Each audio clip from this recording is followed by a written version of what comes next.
Heavy snow accumulations. Lows around 8. Chance of snow near 100%. Thursday, freezing. Areas of low snow in the morning. Snow in the morning. And snow likely in the afternoon.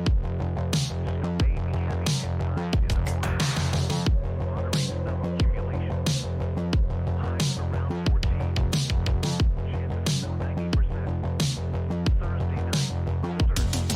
Mostly cloudy in the evening, then becomes partly cloudy. Lows around 10 below. Friday, partly sunny. Highs around 14. Friday night, none and cold. Mostly cloudy. Lows around 4. Saturday, highs in the lower 20s. Alrighty, my friends, what is going on? And welcome back here to another live stream here for today. Hope everyone is doing all right out there. Glad to have everybody here. Let's go ahead and see who is here for today. We have ourselves Haley with us. Alex and Ben is here. We have Newt. What's up, everybody? Hope all of you guys are doing all right. Like I said, we got ourselves a lot of updates here to come for you guys, regarding the system here that we are expecting next week. Pretty much kind of towards, like I said, between Wednesday and Thursday.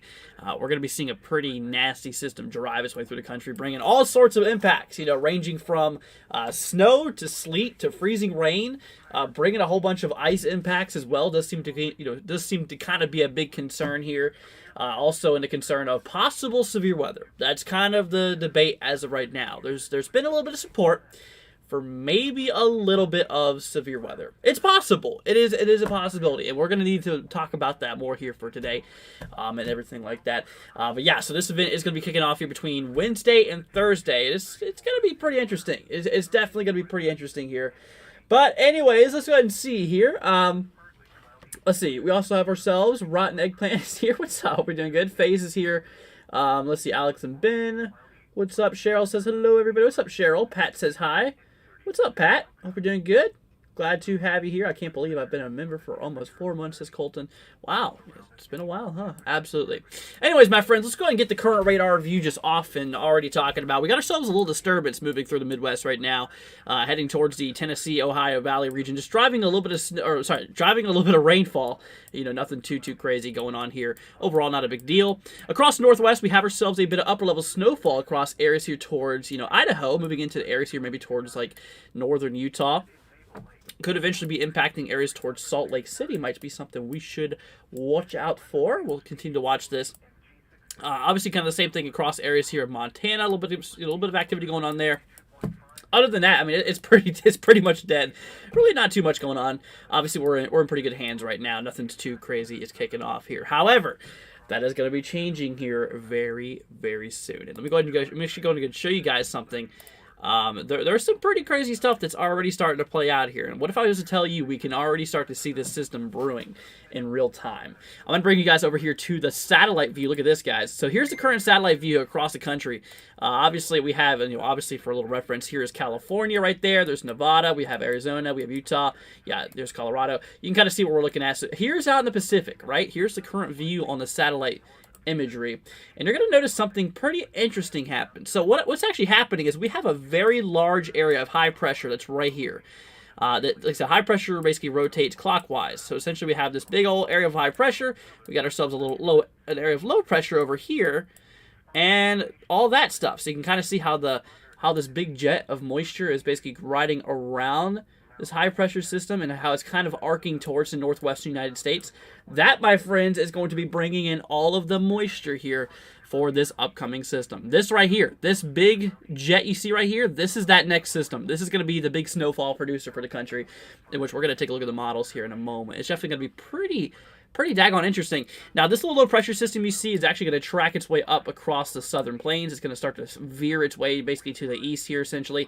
And that is going to create the possibility of maybe, just maybe, perhaps a bit of severe weather. It is possible. It is a possibility. It's been popping up in the models here. We're going to dive more into it here, here in a little bit. So we're going to be able to talk more about that. Let's see here. Alice says, hi, what's up? We're doing good. I already called it for severe weather, says Jonathan. Interesting. Let's see here. Vicky says, hi, Andrew, watching from Worthington, Minnesota. What's up, Vicky? Hope you're doing good. Colton, let's see, Colton's here. What's up? Hope you're doing good. But yeah. But that's that. So like I said, we can already start to see this little system coming, or I should say, really this big system coming to play here. Anyways, but we're going to switch this over here to the models now, taking a look here at the GFS. So like I said, right at the current moment, as you can see, I mean, across the Northwest, apparently there's a little bit of snow shower activity, in which if we take a look at the radar view, the current radar view, you can see on the right-hand side, there across the upper Northwest, we do have ourselves a bit of snow falling towards those upper elevations, towards Idaho, maybe towards, moving in towards Utah and in those areas there. So overall, I mean, we're starting to see, a little bit of moisture moving its way in across the areas. I'll go ahead and kind of arc it that way so you guys can kind of see more of that snow popping off here in the current view. But anyways, that's just kind of really interesting. But like I said, anyways, we track our way down here in time. So obviously today is today's Saturday, the 18th. We track our way through tomorrow, being the 19th. Here's what's going to happen. So actually for tomorrow, being the 19th, there's really not much going to happen. Maybe just a little bit, continuing snow showers across the Northwest. Nothing too crazy. But after that, on the 20th, we're going to have ourselves a little low pressure system develop here across areas of Minnesota, impacting the northern state. Now, this could obviously bring the potential of maybe a little bit of snow. It's possible. It could bring a little bit of snow there, basically here for the 20th, being here on Monday. However, look at this. Tuesday, we're going to start to see this big system starting to brew across the Northwest. A lot of precipitation will be driving its way across the upper Northwest, bringing a lot of heavy snowfall for those upper elevations. Now, like I said, this is going to be the beginning of a very, very nasty system that's going to be kicking off here. But anyways, we track our way over here into Wednesday. Now, Wednesday is where it all begins, my friends. So I don't know if you remember that little low pressure system. We were looking back here on the satellite view. This guy right here. See how it's spinning counterclockwise? This little guy right there, that is going to be this system right here. So we move back to the models. You can see that little dip right here. That's where that low pressure system's at. Now, obviously, it's going to impact portions of the southern country, go towards I almost called Texas, Canada. What is going on with me today? Anyways, that's not Canada. That's obviously very well Texas. But yeah, we're going to be seeing ourselves, this kind of big line pop up here. And this actually might have enough energy on it to possibly produce some severe storms. It's possible. Like I said, this is for Wednesday here. So we kick our way into Wednesday, possibility of some severe storms late. I'd say it's a good probability. But also look what's happening in the north. Literally, like pretty much the entire northern United States is going to be impacted by this in some form or another. Look at that. This big old jet of snowfall, all the way stretching from the Northwest, driving all the way through the North, South Dakota regions, through Iowa, through Minnesota, Wisconsin, areas of Michigan. Now, like I said, you really start to realize here, essentially, how we have a lot of pinks and a lot of kind of reddish colors starting to pop up here for like the northern Ohio Valley region. Like I said, that's kind of showing the possibility of some ice, meaning sleet, meaning freezing rain, meaning all of that nasty stuff, which obviously ice is a lot more impactful for road traveling. It is just nuts. So obviously that's a big possibility across the northern plains here. Across the upper Ohio Valley.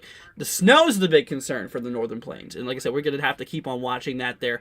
But overall, a lot of ice is possible. It's been popping up here over the last few days.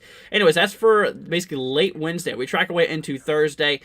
This snow system is going to be kicking up across the Midwest here quite strong, bringing a lot of heavy snow there, and eventually finally exiting here for pretty much like the 23rd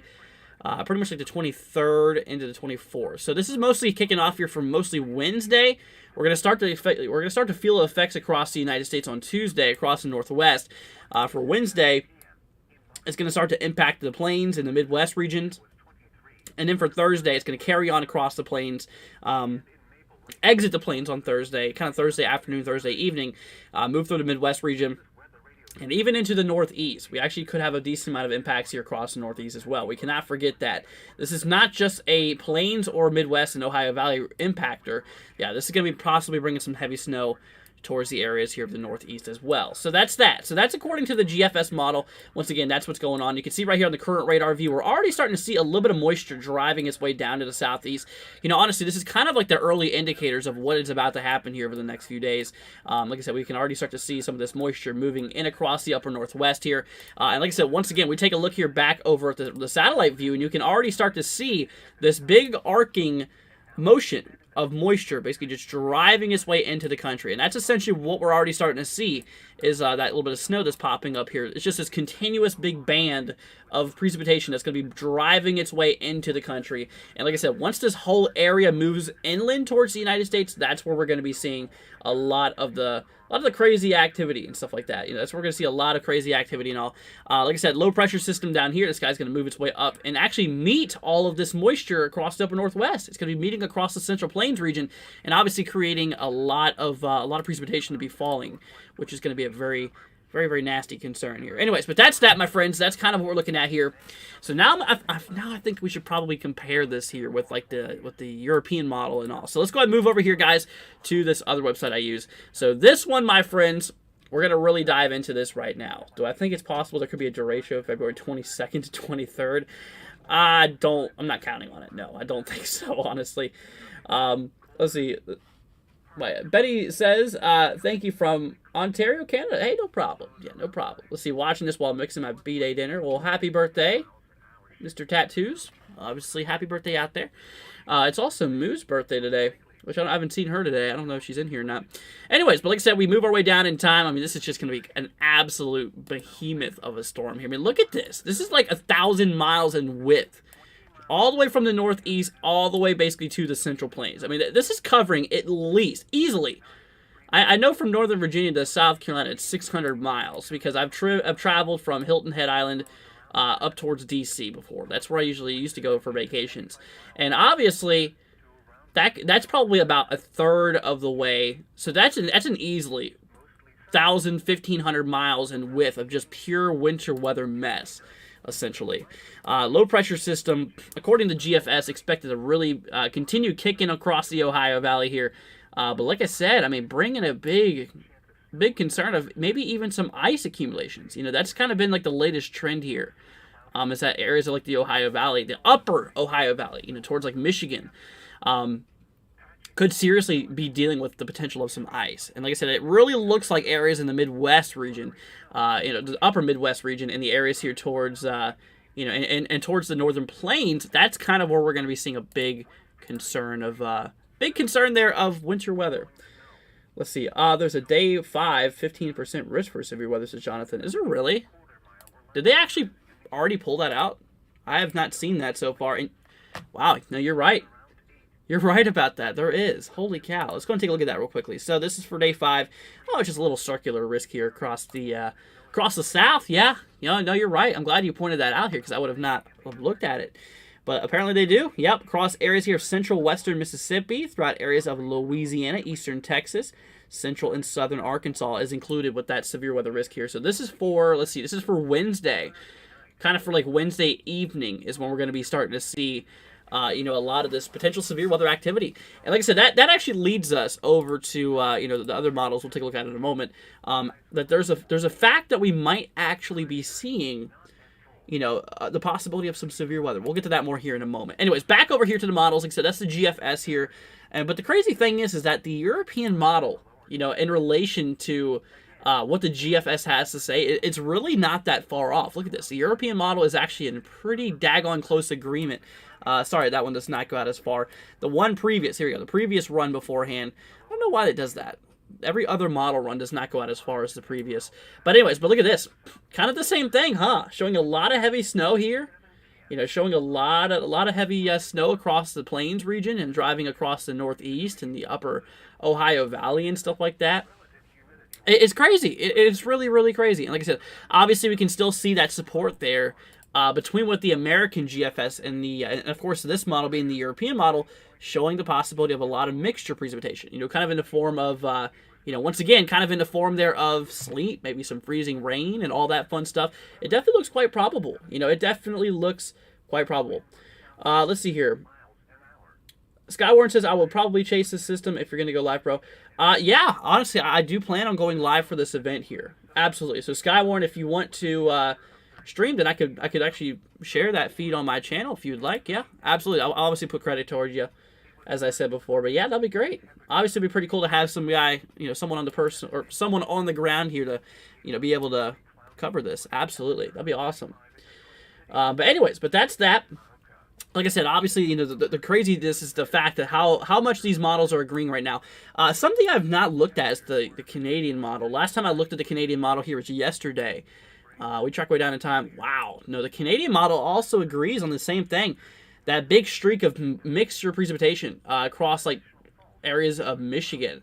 So I'd say it's a pretty safe bet as of right now. I mean, from what I've seen between today and yesterday, it's been pretty much the same. You know, what we talked about here yesterday is pretty much daggone the same. I mean, obviously throwing that big ice concern for like the upper Ohio Valley. I think honestly, I really think that this is going to be a big deal when it comes to, like I said, I really think it's going to be a big deal when it comes to ice accumulations. I think that's a big problem.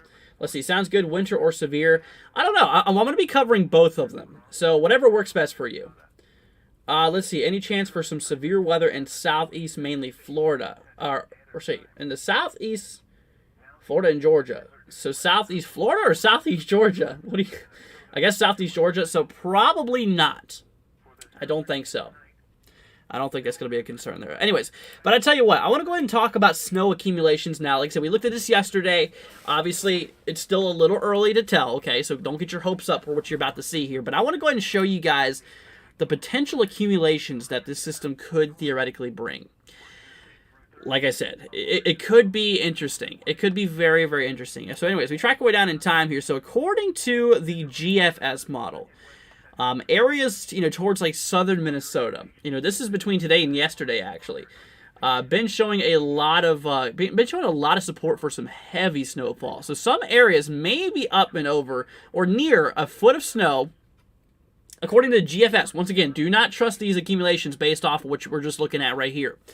But eastern South Dakota there, areas of southern Minnesota and patchy areas in Wisconsin, supports maybe up to well over a foot. Some areas near 2. But once again, that's the GFS. We should not trust that just right off of what it says here, which is definitely interesting. Any snow for Chicago? Probably not, Benny. If anything, very little accumulations. How much is the Euro saying for ice accumulations? We'll look at that here in a second as well. Anyways, the snowfall here, according to the European model, honestly kind of showing a very similar thing in some ways. Areas of southern Minnesota. Actually, this one kind of includes more areas east getting heavier snowfall. Towards like Wisconsin, maybe up over towards a foot. Same thing for areas of Michigan and into portions of like northern New York, Vermont, New Hampshire. Maybe seeing up and over a foot or near a foot being possible. Once again, a little bit of a disclaimer, guys. Like I said, this is still a little early to tell for accumulations. And once again, this is just one model we're looking at right now, okay? So that's that. So the European model, I mean, there is similarities. Yeah, both the models do support some areas getting over a foot of snow. That's what we're noticing right now. Is that is a possibility. It is not, like I said, it is definitely not ruled out in that sense. Let's see the Canadian model we were looking at here too. The Canadian GDPS, the long range Canadian model, actually wow, that's actually very similar to what the GFS had to say. Look at that. Areas in eastern South Dakota and areas of southern Minnesota kind of cutting off for Wisconsin. Those areas up there towards a foot, that is definitely, that's pretty crazy. Yeah, that is actually pretty daggone crazy. So we're going to need to watch out for that there. So we'll keep an eye on this here. Let's see here. Weather to Go says, snow maps you're using, it's not going to be 10-to-1 ratio of snow up there. Use okay, yeah. More accurate with the cold air coming in. That's true. Yeah, there's going to be a lot of cold air on this thing, too. I mean, I was literally looking at the lows. It's going to be in the single digits for some people down here. It's going to be pretty crazy. But yeah, we'll take a look at that here as well. This is the Kashira. I think that's how you pronounce that. The Kashira ratio. Now, this one is a lot more aggressive. This one's a little bit more aggressive, as you can tell. But once again, this is still a little too early, but let's see. Let's see what the GFS has to say with the Kashira. This one, yeah, wow, look at that. Holy cow, dude. Wow. Honestly, yeah, you're totally right about that. Look at that. That is showing a lot more. That's like over 3 feet of snow. And what I understand from this system here is the fact that this thing's going to be very slow moving, too. It's going to be very slow moving, and it's going to be very, very lengthy. From what I've seen, which that is definitely very concerning here. But we'll keep that in mind here. Let's see. We'll take a look at the blend of models here really quickly. This is the total snow. This is the model ratio here. This one is, as we project it through. Wow, would you look at that? Some areas here near 2 feet of snow. So, like I said, this is probably the one I would trust the most right now. Like I said, obviously, this is probably the ones... this is the one I trust right now, essentially, because, like I said, obviously, this takes the mixture, essentially. This takes a whole bunch of models, mashes them together, and obviously spits out what the averages of all these are saying here. But this one right here, I mean, look at this, over a foot of snow for areas here, maybe in eastern South Dakota, which, I mean, the GFS, the GDPS model agreed on that there. Southern Minnesota there, too. Pretty crazy. Yep, over there into that, that foot plus margin. Definitely is pretty interesting. And there towards Wisconsin, kind of over a foot too. Now, like I said, this can still change. This will likely change in multiple factors. Obviously the accumulations are going to fluctuate. They're going to go up and down. They're going to go left and right, essentially. But like I said, this is still a few days out. This is still, let's see, this is probably about, like 4 or 5 days out still. So it's still pretty far. But this is just a little early look at what the snowfall totals could be here. Anyways, let's take a look here over at the ice accumulations here. Like I said, the ice is going to be a big problem, essentially, for areas of the upper Ohio Valley here. So that's kind of the thing here. So right now, the blend of models has that heaviest ice accumulation here towards, like, south, areas of south, Michigan there. Look at that. So potentially maybe up 1-2 of an inch here, theoretically, is possible. We're going to pull out the GFS model for this one here. And we're going to take a look here at the total ice accumulations overall. Yeah, now this one is so much more aggressive here. Look at this. Wow, some areas actually breaking near an inch of ice. Cutting, that cuts right through Buffalo, too. Southern Michigan, northern Ohio, it kind of cuts right there next to Cleveland's coast there. Which I find that a little untrustworthy as of right now, but it's definitely quite interesting. Let's see here. So, but yeah. Some areas maybe near an inch of ice there. That would be extremely impactful. Let's see. The European model will drop to 12Z because that one's 18Z is not as long of a run. Holy cow! Look at that. Same thing. No, I mean, honestly, they're actually in pretty decent agreement here. The European model shows a lot more. Really does show a lot more ice accumulations. More into areas of Michigan, kind of towards more like central areas, which that could be pretty nasty. So overall, I mean, like I said, this could be a very brutal system. This could be bringing feet of snow. This could be bringing up to inches or up to an inch in some areas, as from what it looks like, of ice, which that would be not very good. Like I said, that's what makes this system very bad is the fact that it's a very long system and the fact that it's moving slowly, which allows the storm to sit over an area for a longer period of time. And obviously, with that being said, that just allows for the accumulations to rack up continuously. So, that's the thing, absolutely. And like I said, we can already start to see the system already starting to form here. We have this big like I said, we already have this big jet here that's driving its way down across the upper northwest. And like I said, this is definitely going to be very impactful here. And this is going to be driving a lot of moisture across the regions. Did I see the tornado I got the other day? I did not. Wow, good job. Where was this at? Where'd you get that tornado from?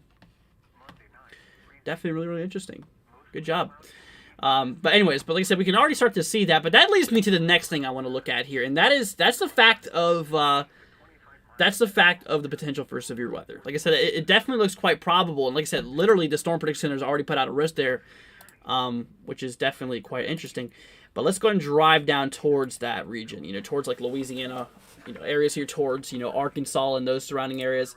Let's see. So we take a look here at the mean layer Cape, basically the energy that's available in the atmosphere here. We track our way down in time, so it kind of shows a lot of that available energy, starting off across areas here in eastern Texas, driving through Louisiana, southern Arkansas, areas here towards Mississippi, and into like the Tennessee Valley.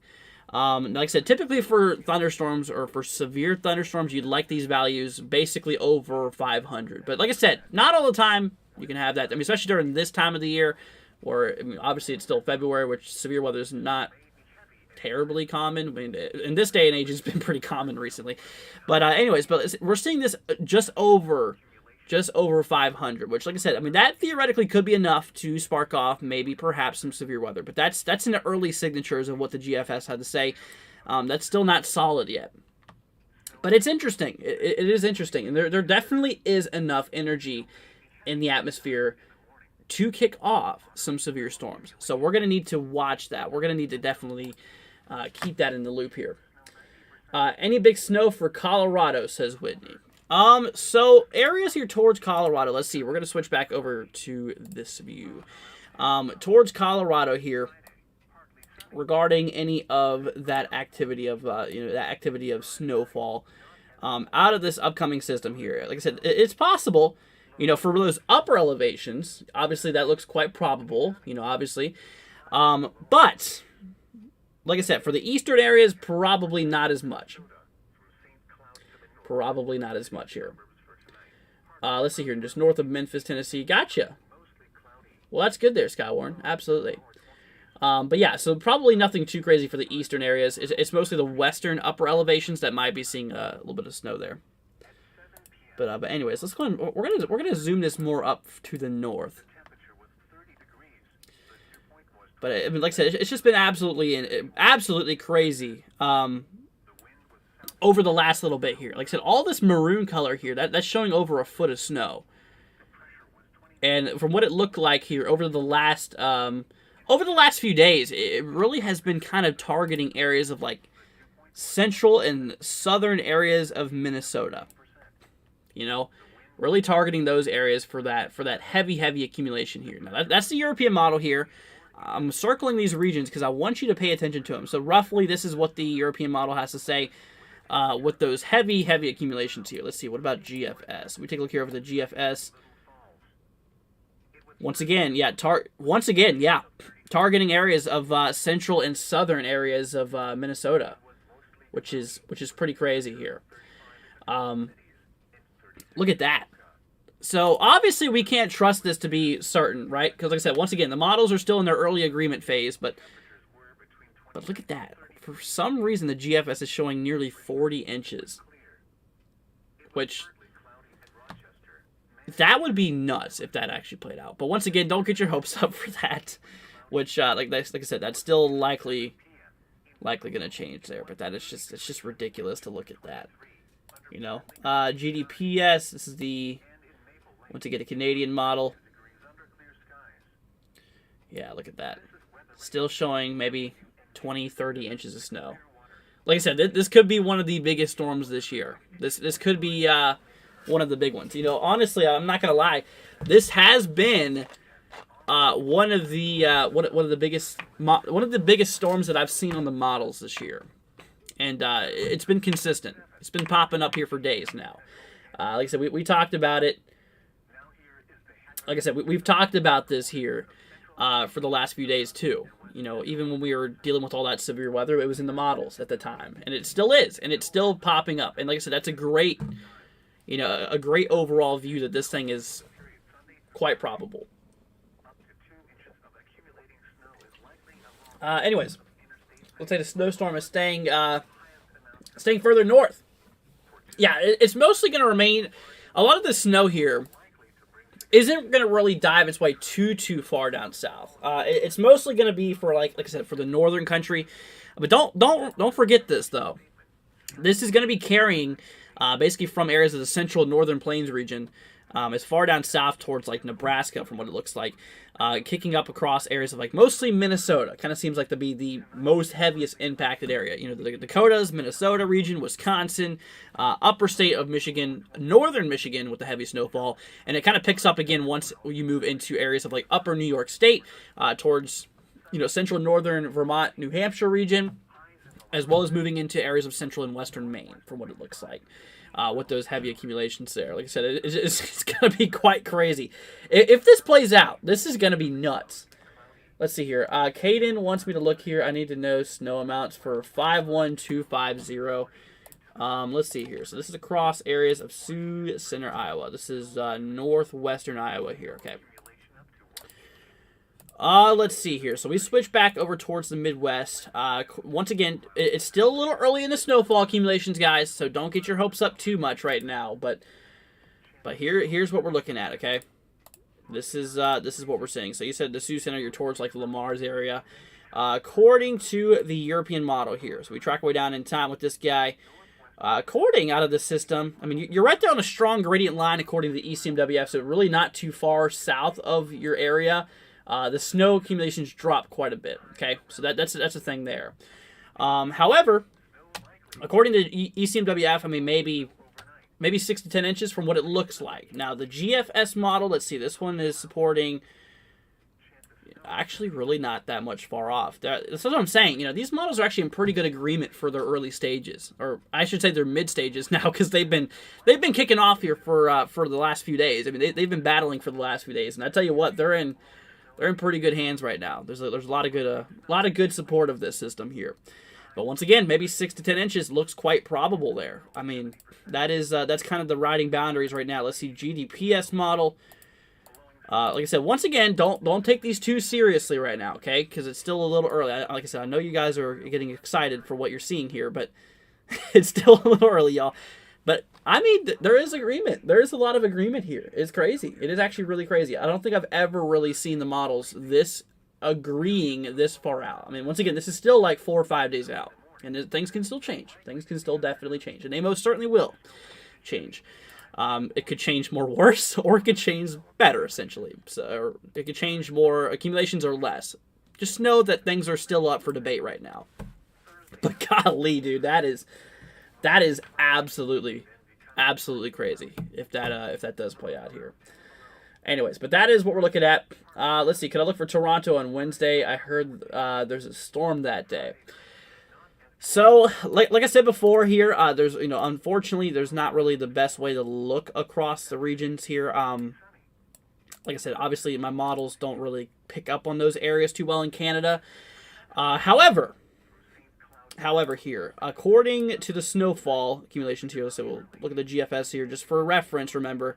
Reference point here, yeah, really kind of throws them all over the place here. Maybe 1 to 3 from what it looks like. Really nothing too much. So once again, yeah, it's just a little too early for it. I really can't look at these areas too well for you, unfortunately. Like I said, we mostly cover the States here. I mean, like I said, I would love to if the models were a little bit more supportive of Canadian regions, but unfortunately, I guess they're not. So, like I said, we mostly cover the States here. Anyways, but that's that. Let's see here. Maria says, hello, everyone. I hope all is well. You too, Maria. Hope you're doing good. Glad to have you here. We will have ice, says Janice. Yeah, like I said, that's actually another big concern here. I mean, it's not just a concern of heavy snow. Like I said, some of the models were showing literally feet of snow. Like I said, we were looking there, and we've literally seen the models show 2, 3 feet of snow, Possibility. That's been a thing I've been looking at now. According to models, it's actually pretty daggone crazy. But the other concern is the fact of, first of all, the potential for severe storms. That could be existent. And like I said, we actually already have a risk here from the Storm Prediction Center already talking about severe storms here on this Wednesday, okay? So like I said, this event's going to be really kicking off this Wednesday and this Thursday, okay? So that's kind of the thing here. But like I said, and then the other concern here is also the possibility for ice, heavy ice. Maybe some areas here breaking, once again, maybe some areas here breaking up to an inch in some areas. I mean, it's possible. It is possible. Like I said, here's the overall ice accumulation according to GFS. I mean, look how nuts it goes. Some areas here over half an inch. Obviously 5/10, basically being half an inch there. A lot of heavy ice, according to GFS, cutting straight through areas here of, cutting straight through areas of central Iowa, moving through northern Illinois, southern Wisconsin, and cutting through central and southern areas of Michigan. European model, on the other hand, this one supports, let's see, yeah, this one supports, look at that, nearly a little bit more, actually. Once again, same areas impacted, Iowa, areas of southern Wisconsin, northern Illinois, but look at that, right there towards, like, central southern Michigan. Nearly an inch of ice looks possible. So that's kind of the thing here. That's kind of the big thing here. No problem, Angel. My app is showing 24 centimeters of snow and ice on Wednesday. Interesting. Gotcha. Let's see here. Kenneth says, hey there, Andrew, question for you. Can you show me how much snow we will get in Murrill, Wisconsin? Yeah, of course. Yeah, no problem. Gotcha. So for you, my friend, obviously I need to figure out where this is at. This is in, oh wow, pretty much northwestern areas. Yeah, this is right here towards Lamar's. Actually, we were just looking at those areas. And it appears that, kind of towards your vicinity, it's kind of around 6 to 10 inches as of now for snowfall accumulations.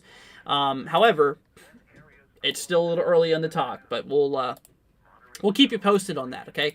The blend here, though, that's something we did not really look at. The blend of models, I mean, kind of shows, yeah, maybe 6, 10 inches of snow, right there kind of towards 7 expectancy, but obviously that's you got to give that a little wiggle room to change, so 6 to 10 inches kind of what it looks like here. I mean, you're on a sharp gradient line here. I mean, not too far down the south. I mean, you see how much those snow accumulations drop, and the more further up north you go, you see how much they increase. So, like I said, you're really in a difficult area to forecast right now, essentially. Yeah, you're really in a difficult area to forecast. An inch of ice would be crippling. It would. It really would. And that's something we need to really watch out for. That is something we need to keep an eye out there for. Absolutely. Yeah, no, it's going to be interesting. Up to an inch of ice, up to 3 feet of snow, and the potential for severe weather. I mean, literally, yeah, this has bad storm written all over it, essentially. Let's see. I'm going to get a 1996 Ram 1500 to take storm chasing like in the movie Twister. Last thing you want to have, Haley, is that thing break down on you while you're chasing. And obviously, Haley, I'd recommend you better know what you're doing before you go chasing. Actually, I really don't recommend chasing to anybody. I mean, even professionals, it's very, very risky. But Haley, I mean, you better know what you're doing if you want to go out there. You don't want to get yourself caught in a situation, especially with an older, unreliable vehicle. Like like I said, the 90s vehicles now, you got to think are, 96 here? It'll be 30 years old in 3 years. That's kind of the thing here. So keep that in mind. Okay? Just saying. I'm not saying that to be mean or anything. I'm just saying that to look out for you, okay? But anyways, that's that. So once again, everybody, like I said, we are watching out for a potentially large event that's going to be kicking off here. Like I said, once again, the GFS model. This is the one that goes absolutely the most haywire on this event here. Like areas here, look at that. Maximum 36 inches of snow. Like, look at that. Like that. I'm not saying that's going to happen. Like I said, obviously that this is still the very early parts of this event here. The models are still essentially coming to an agreement here, right? Models are still essentially coming to an agreement. But the fact is, like I said, these lines right here, you see this kind of maroon red shaded color? That right there between these lines, right? That's showing over a foot of snow. That's a lot of snow. Like I said, the bad thing is about this. The bad thing is about this system here is how long it is. Like I said, this thing covers over 1,500 miles at least, in length, essentially. And it's also going to be moving pretty slow, too. So it's going to be moving pretty slow over, a pretty slow and a very long track here. So that's going to allow for tons of snow to be dumped here. Which that's kind of the big problem. And once again, like I said, these areas here, once you start to move into these territories here, according to the GFS model, that's your 2+ foot range. And this region, once you start to move in that orange area, that's kind of your 3 foot range, essentially. So, like I said, that's a lot of snow. That's a lot of snow. This is 1 foot, and this is around 2 feet or higher. Now, like I said, this is probably going to change, but just looking at it now, it's a little bit interesting. Let's see the European model on the other table here. Like I said, you really can never just look at one model. Let's see, we're going to switch this. Okay, that one's not done loading yet. Here we go. The 12Z, the previous one. Yeah, that previous one we just looked at was not done loading yet for the storm, so there you go. Look at that. Once again. So overall, yeah, like I said, overall, look at this. So basically we have that could probably draw that second line a little better. But overall, these areas between these two lines, like I said, over a foot of snow is in the forecast here.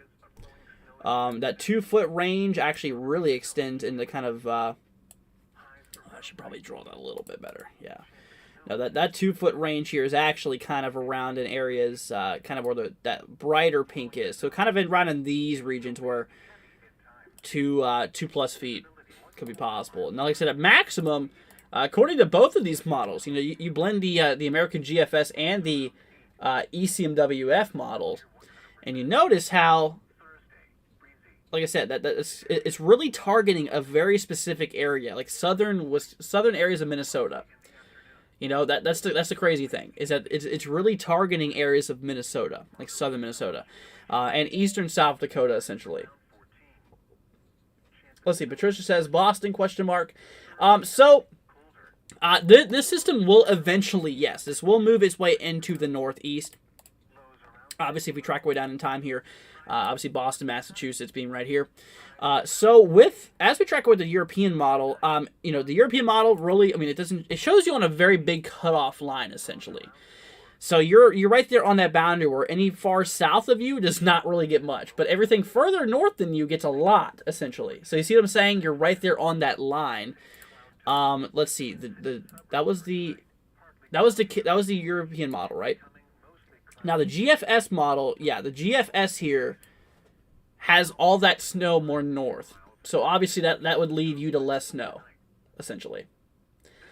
So that's not really looking good for you too much as of now. Well, once again, this can still change. We'll see. What are we looking like for Tennessee Thursday and Friday? Thanks. Yeah, no problem. So for Tennessee, obviously your guys' main concerns here. Honestly, I'd have to say watch out for the possibility of severe weather. Now, right now, there's no areas in Tennessee that's actually at risk from the Storm Prediction Center per se. However, taking a look here over at the models again, like I said, with the instability values, there's enough energy in the atmosphere to possibly actually present maybe a few strong to severe storms. It's possible. Now, this is still a work in progress here. This is still, this will be for Wednesday, essentially, okay? You said Thursday and Friday. Now, the system will mostly be out here. Obviously, by Friday, the system will be out, okay?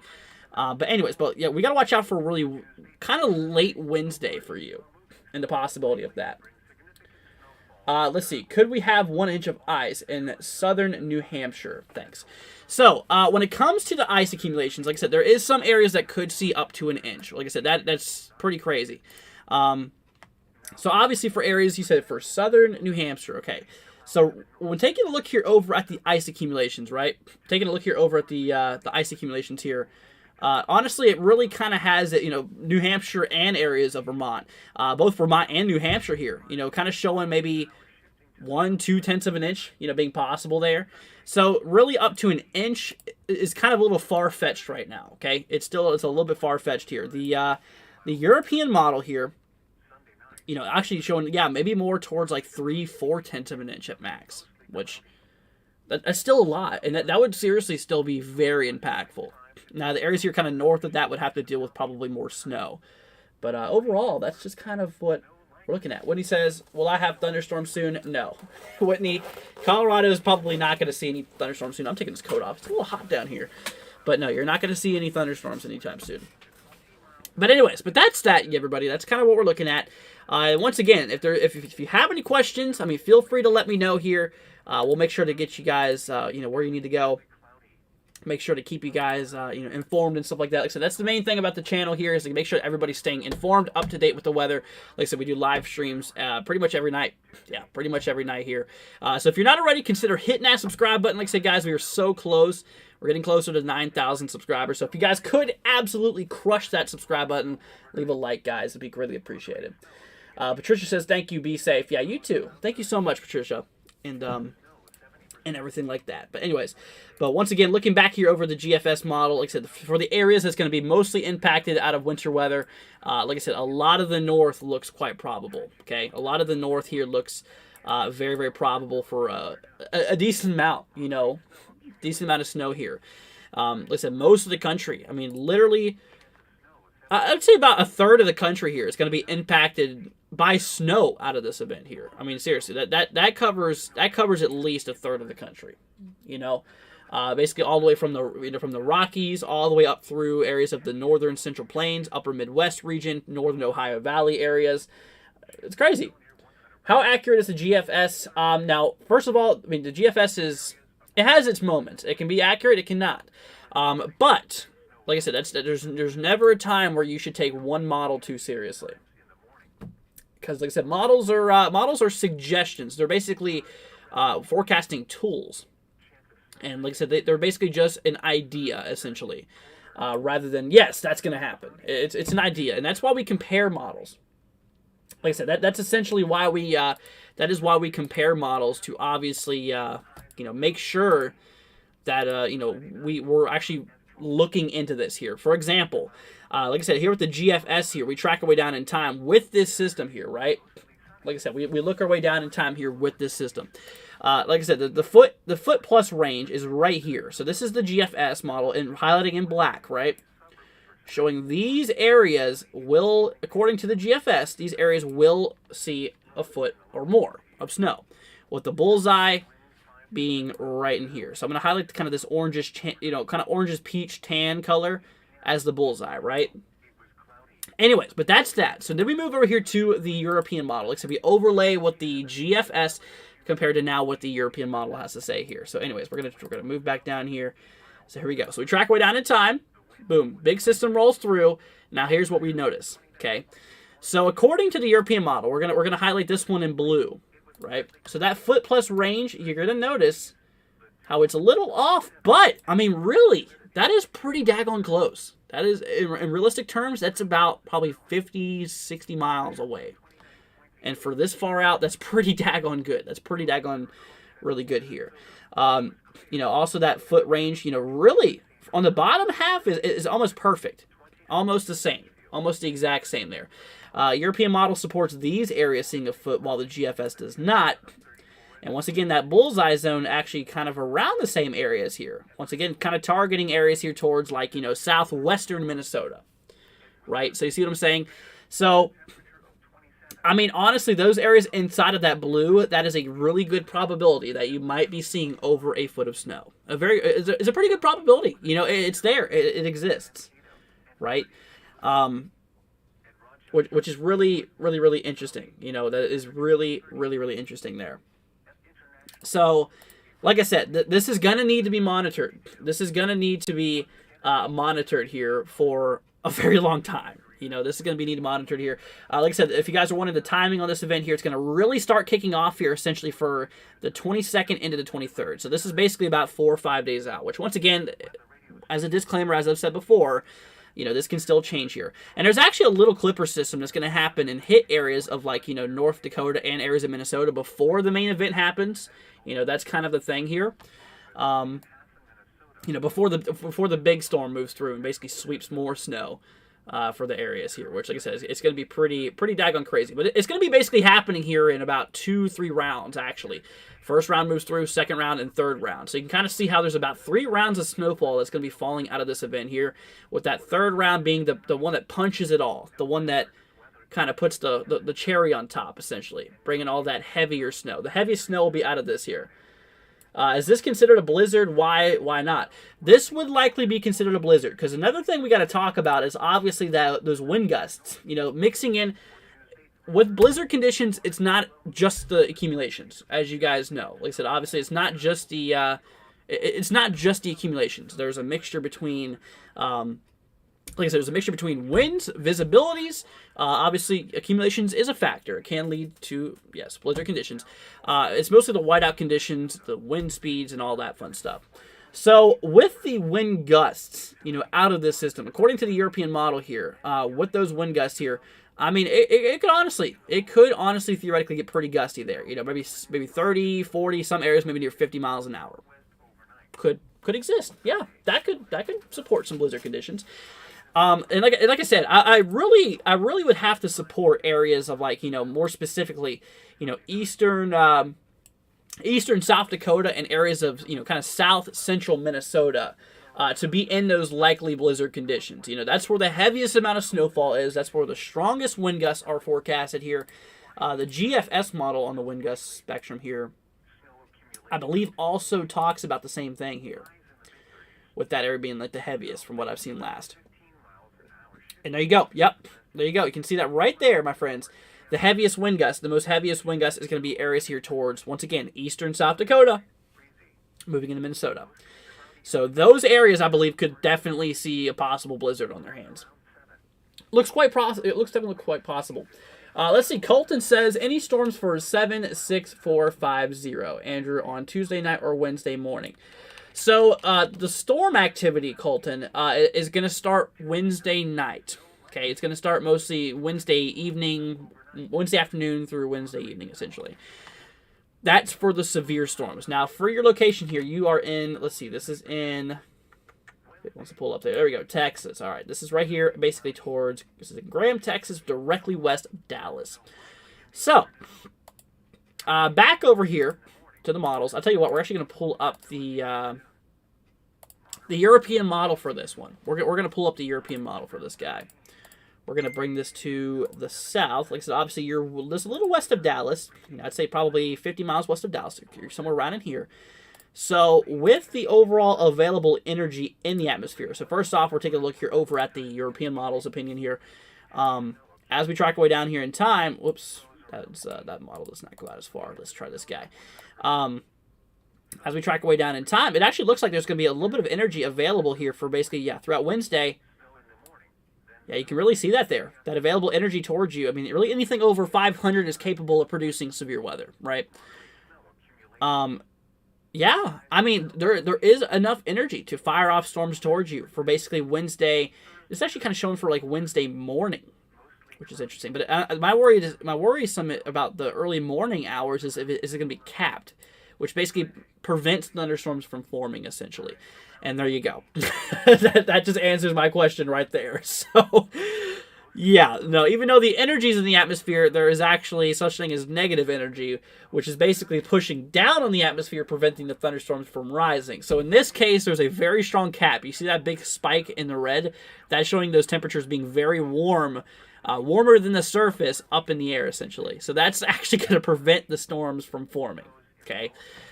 So as of now, it looks a little. I wouldn't go for it right now, but and that's why typically storms happen more in the evening hours, is because that cap is more weak, essentially.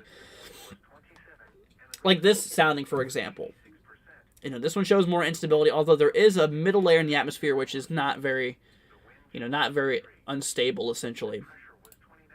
But overall, I mean, like I said, It definitely appears, that there's going to be, necessarily right now, not too much, but it does show a little bit of energy available, and which, like I said, that's just something that could easily change. That just depends on Gulf advection. It matters how much moisture comes up from the Gulf, and since this system that we were talking about, this big system, the snow system, is such a cold core system, essentially. Like I said, that's going to be probably showing a very big interaction, with the cold and the warm air. The interaction of cold and warm air obviously creates that instability, right? And the mixture of moisture included.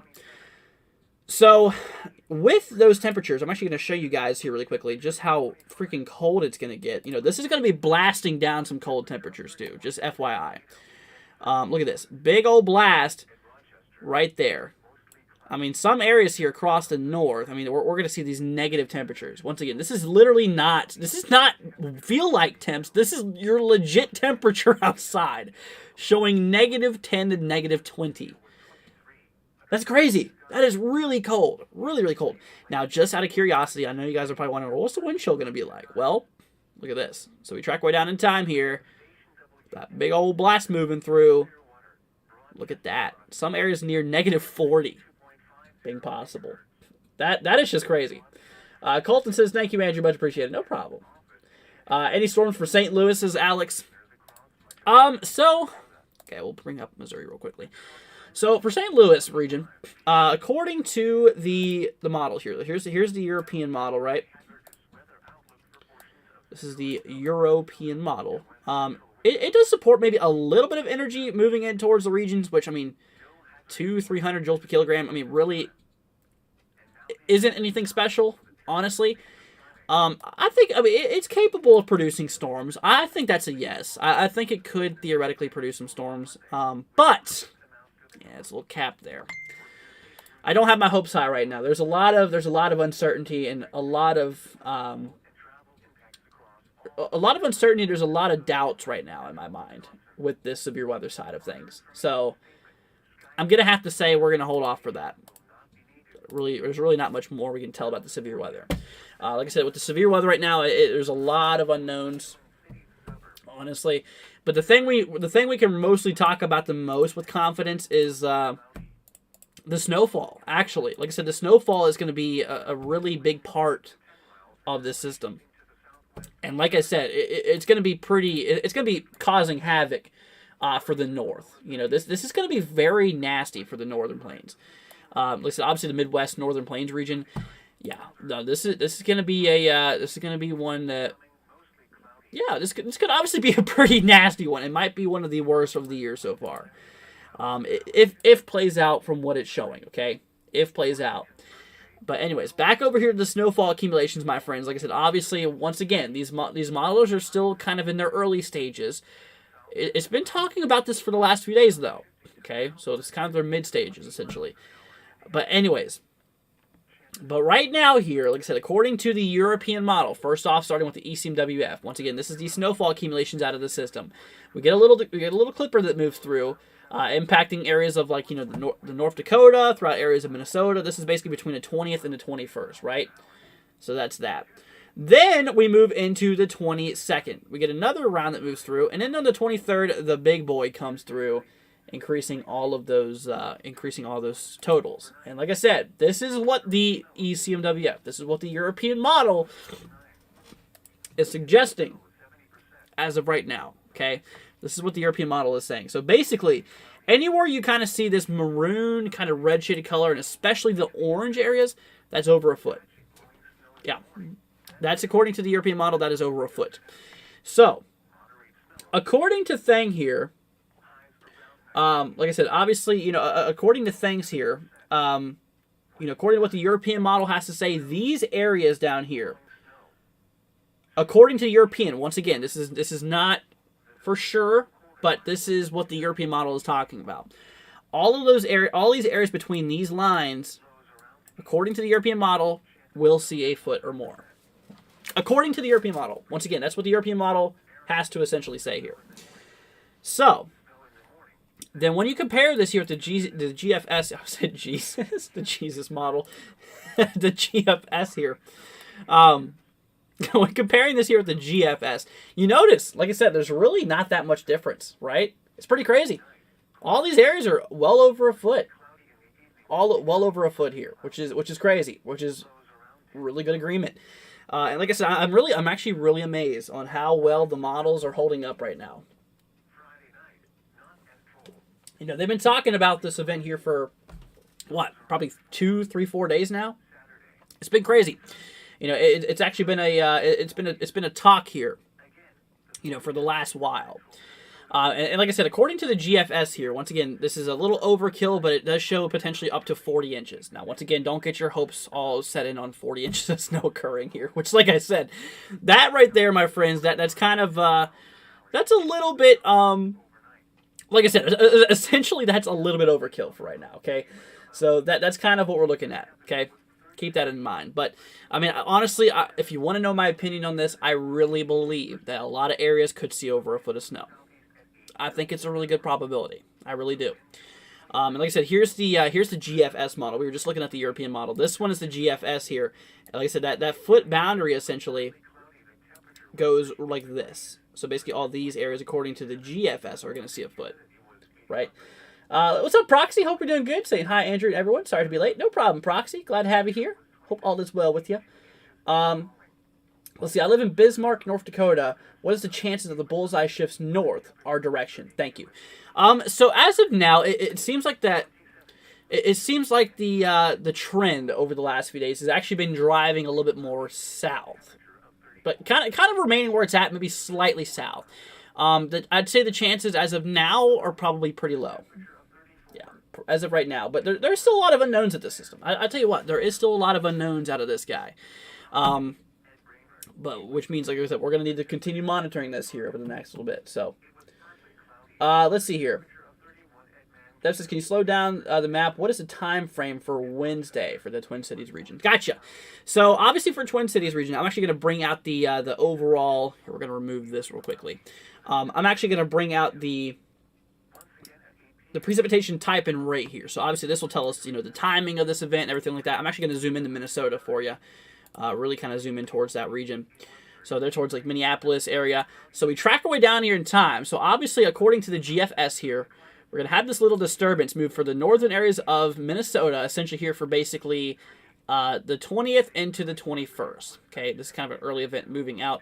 Now for Minnesota, you're going to start to get the first wave. The first wave is going to hit you essentially for the afternoon, evening hours of the 21st, kind of thinning out for the, for basically the for the early 22nd, and then the big boy hits here basically for, really kind of showing there, really moving in towards Minneapolis, kind of around, really kind of showing there around like maybe afternoon 22nd and so, which is definitely pretty interesting. But look at that. I mean, that's some serious stuff. Yeah, you can really see that kind of dark presentation there. That's really showing some heavy stuff. Proxy with a $50 super chat. Proxy, thank you so much. Saying great job, Andrew Mods and the NW16 family. Proxy, that was super sweet of you. Thank you, Proxy. Thank you so much. That means a lot. That's, like I said, you do so much for the channel, Proxy. You do not have to do all that you've done. Thank you. Thank you seriously so much here. That's just... You always go over the top, Proxy, with all this, so thank you so much. Just thank you for being here, Prox. But anyways, like I was saying here, with the timing here, according to, like I said, also the timing compared to the European model really shows that big event really kind of happening here for like the late 22nd being on Wednesday and crocking right through the 24th. Or, sorry, Thursday. I don't know why I said 24th. No, this will be out by the 24th, okay? But that's that. That's the system here, and you can kind of see how it remains mostly towards like south central areas of Minnesota. Like I said, that's kind of what I think is going to be like the most impacted areas here, is the areas towards like central Minnesota, right? Like I said, I really think that's going to be like the most impacted areas. Maybe southwestern, central areas of Minnesota, eastern areas of South Dakota. I think that's where the biggest amounts are probably going to be seen here. As of now, anyways, as of what the model suggests now, right? Now back over here to a local standpoint, towards Minneapolis. I know there's a few people here that's in Minneapolis. I know a couple of people that are. And to my friends who are here towards the Minneapolis-St. Paul region, like I said, here's a little lookout for you guys. So the European model, like I said, the European model here, according to things, talks about, like I said, seriously, out of the system, maybe nearly 2 feet of snow, according to the European model. It's possible. It is seriously possible. And literally not far to your west, that accumulation goes up even higher, which is absolutely nuts, which is definitely really kind of nuts there. So keep that in mind, right? So we're going to have to watch out for that. But according to the European model, we're talking maybe nearly 2 feet of snow. 1 feet of snow looks definitely probable. 2 feet of snow looks quite possible. Now here's the GFS model. The American model supports up to 2 feet of snow. It does. So you notice the difference is that they both easily say over a foot of snow, right? But look at this. According to the GFS, there's nearly 40 inches on the far western side. I really don't think 40 inches. I think that's way overkill, if we're being honest. Like I said, I really think that 40 inches is a little overkill, because that's the only model that really supports that. So that's kind of an outcaster, right? But Minneapolis region, like I said, though, the models, they were talking about, right there over a foot there. Let's see, so a foot of snow is likely at this point. Yeah, a foot of snow or more looks pretty likely right now. Now the GDPS, the Canadian model here. Let's see, this guy, Yeah, this one right here towards Minneapolis, kind of showing once again maybe towards well over a foot, maybe some areas near 2 feet. And once again, it targets southwestern areas. It targets southwestern areas of Minnesota. Like, I find that really odd, right? I find that extremely odd. That there's a lot of support here for southwestern Minnesota and eastern areas of South Dakota. So that's kind of the big question here. Like, what's happening over there, right? Anyways, but that's that. Andrew, any info for northeastern Ohio? And my apologies if you already covered my area. No problem, Proxy. It's the least I could do for you, my friend.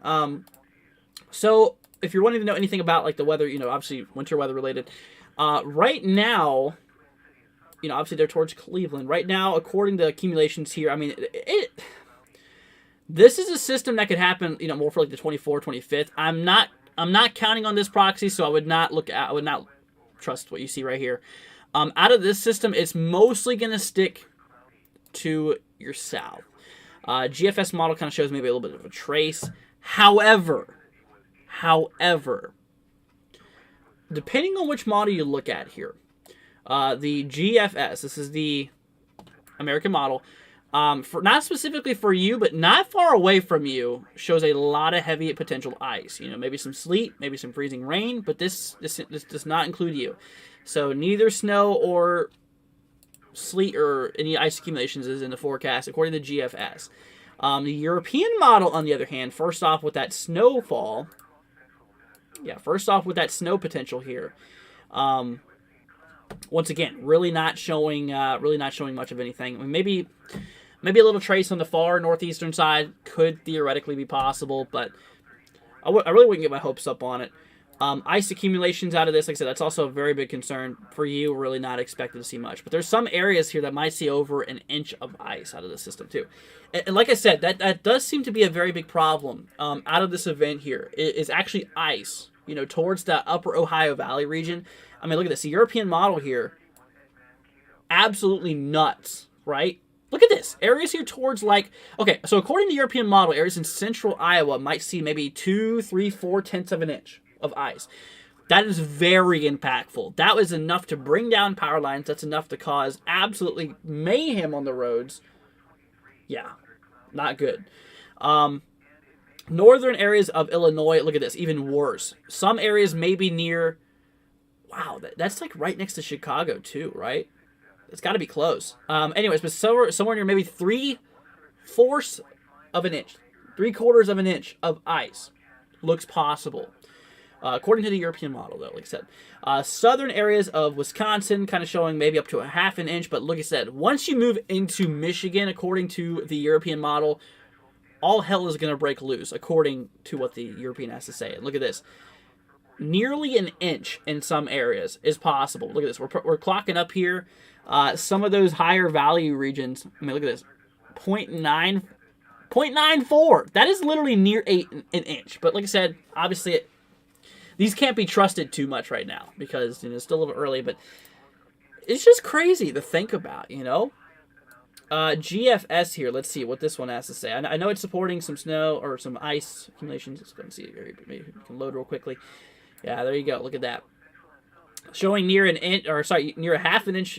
So significantly less than what the European model had to say, but some areas still seeing, a good potential of over a 1/2 an inch here, right? So that's pretty crazy. That is definitely pretty crazy.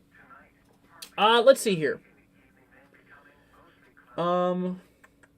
Yeah, so that's for you there, Proxy. So, like I said, obviously right now it's just a little too early. I don't think anything's going to happen right now, but I'll let you know if it changes. I will. Let's see. Flying Venomous says, this time of the year seems like the northern plains gets dumped on typically. Yeah, I mean, right now I can see it, for sure. Hi, Andrew Chat family. I'm really late. Is Michigan still getting ice on Wednesday and Thursday? I think this answers your question. So, yeah, Angelina, it definitely looks quite possible. For, like I said, areas of southern and central Michigan seems to be the most impacted at ice. Now, areas in northern Michigan, that's kind of where that winter, that winter battle zone turns into just snow, essentially. So, essentially, what we're looking at is that winter battle zone looks to be around in obviously these regions here. You know, that's basically the transition between snow, basically from frozen precipitation to normal precipitation, you know, above freezing, which obviously everything down here is going to mostly be above freezing in regard to the precipitation. And everything over here is going to kind of remain at that boundary. Basically, you could go sleet, it could go, yeah, whatever. It can go sleet, freezing, rain, yeah, big problems, and everything up here remains to be snow. So that's that. We're going to need to do some major coverage on this upcoming event here. So I'm going to need to create an army with you guys. So what we need to do here, I'm going to work on this sometime soon. I don't know how I'm going to do this, but I need to gather a lot of people, right? And we're going to have you guys as our little spotters. Everybody scattered out throughout the areas. If you can do me a favor and measure the snowfall whenever we do our coverages and continuously update me on the accumulations, that would be great. Now, like I said, I don't know how I'm going to do this. We have a Discord server if you guys would be interested in this. Join our Discord server down below. We have the link in the description. So do that now if you would like to. Go in the description, join our Discord server. I'll create a channel after this live stream. And we're gonna have you guys. That'll be like the spotter chat essentially. It'll be our spotter chat, right? So that's where all of you guys will post your accumulations and updates like frequently. So while I'm streaming, I can actually report that live through the Discord. I think that's how we're probably gonna try to do this. So once again, if you'll be interested in that, join our Discord down below. And like I said, after the live stream, we're going to create a spotter chat. We're going to do some tests here. I'm going to obviously let you guys know. Okay? Does that sound good? And like I said, obviously, that's more specifically for the areas here. What the heck is happening here? That's another little ice system after that. Anyways, I don't trust that one, though. But that's that. That's my plan. That's kind of what I'm seeing here. But anyways, that's that. Let's see here. Hooked Fish says Arkansas ? So Arkansas, honestly, yeah, definitely not. Like I said, obviously, definitely not expected to see any snowfall. You're well far enough south to where you don't got to be worrying about that. However, a possible severe weather concern is arising. There is areas in Arkansas, as of right now, that the Storm Prediction Center has actually highlighted here. That says the possibility of some severe storms. Like I said, for areas of central and southern areas of Arkansas, you can see that yellow 15% region. That's the introduction from the Storm Prediction Center saying, hey, severe weather looks possible. And in this event for Wednesday, the 22nd. Okay, so that's that. So like I said, those areas in the yellow there looks quite possible for quite possible for severe weather. Okay, so we need to watch out for that event. This will be happening on Wednesday, the same day that heavy snow is going to start kicking off across the north. Which, like I said, we got to watch out for. Like I said, also wind gusts. Yeah, honestly, look at this. So these wind gusts here are easily going to be rocking in the 30, 40s, somewhere near 50 mile an hour range. It depends on which model you look at. Some support higher, some support lower. But averages out to around 30, 40, right? So according to the models here, like I said, obviously the heaviest snowfall accumulation between the ECMWF and the ECMWF and the GFS model was really supporting that heavy accumulation right here in the southwestern areas of Minnesota and mostly the eastern areas here of South Dakota. And that also just so happens to be where the strongest winds are expected. Which is interesting. The strongest winds are also expected to be right across those regions. So, mixing in with the very heavy wind gusts here, mixing in with the crazy amount of snow accumulation that's possible here, we're talking the possibility of blizzard conditions across those regions. I'd say it's quite probable at this point. So, we're going to need to watch closely, okay? But once again, everybody, that's kind of what we are talking about here. Let's see here. Let's see. Chana says, sorry I'm late. Louisville, Kentucky, ? Yeah, no problem. So Louisville, Kentucky, actually, that's right where I'm at, essentially. I'm right here in Louisville. But, yeah, for our region, honestly, we're not expecting to see anything winter-related out of this. However, for this system, it could get pretty windy for us. Yeah, maybe near 30, 40 mile an hour winds there. Looks possible. Yeah, definitely looks possible. Look at that towards Louisville, nearly 40 miles an hour, according to GFS. For this, I like to blend it out. I like to take a look at the blend of models here. Because obviously, you know, this takes all those models and just kind of blends it together essentially. But yeah, there you go. For the 22nd, 23rd, look at that. Winds in the 30s. It could be pretty. It could get pretty gusty there. Absolutely. Yeah, looks possible. Let's see here. Honestly, don't know. We could get in this. I'm kind of in the middle, says Johnny. Johnny, so what state are you in, if you don't mind me asking? And if you want to go a little bit more specific, like I said, let me know which side of the state you're on. Like, for example, like Southern Kentucky, Eastern Kentucky, whatever state you're on. And I could try to help you out as much as possible. Here. Hooked Fish says, thanks, no problemo, my friend. Let's see, Red Road says, sorry I'm late. Hello, everyone, Southwest Tennessee here. What's up? Hope you're doing good. Chana says, thanks, no problem. Yeah, no problem. Yeah, just Chana, you got to watch out for the possibility of those wind gusts, or I should say me and you should watch out for the possibility of those wind gusts. You know, it really seems like, Chana, I don't know if you've noticed this, but it really seems like this time of the year, it seems like it gets pretty windy over here. Is it just me that notices that? Like, it looks pretty crazy. Anyways, anyone know what kind of generators I can get for $2-3 grand? I don't have really any experience with any generators, so it depends on what you're looking for. You know, obviously it depends on, you know, how much you want to run. Because I know there is, you know, bigger generators that can handle more of a load, you know, for electricity.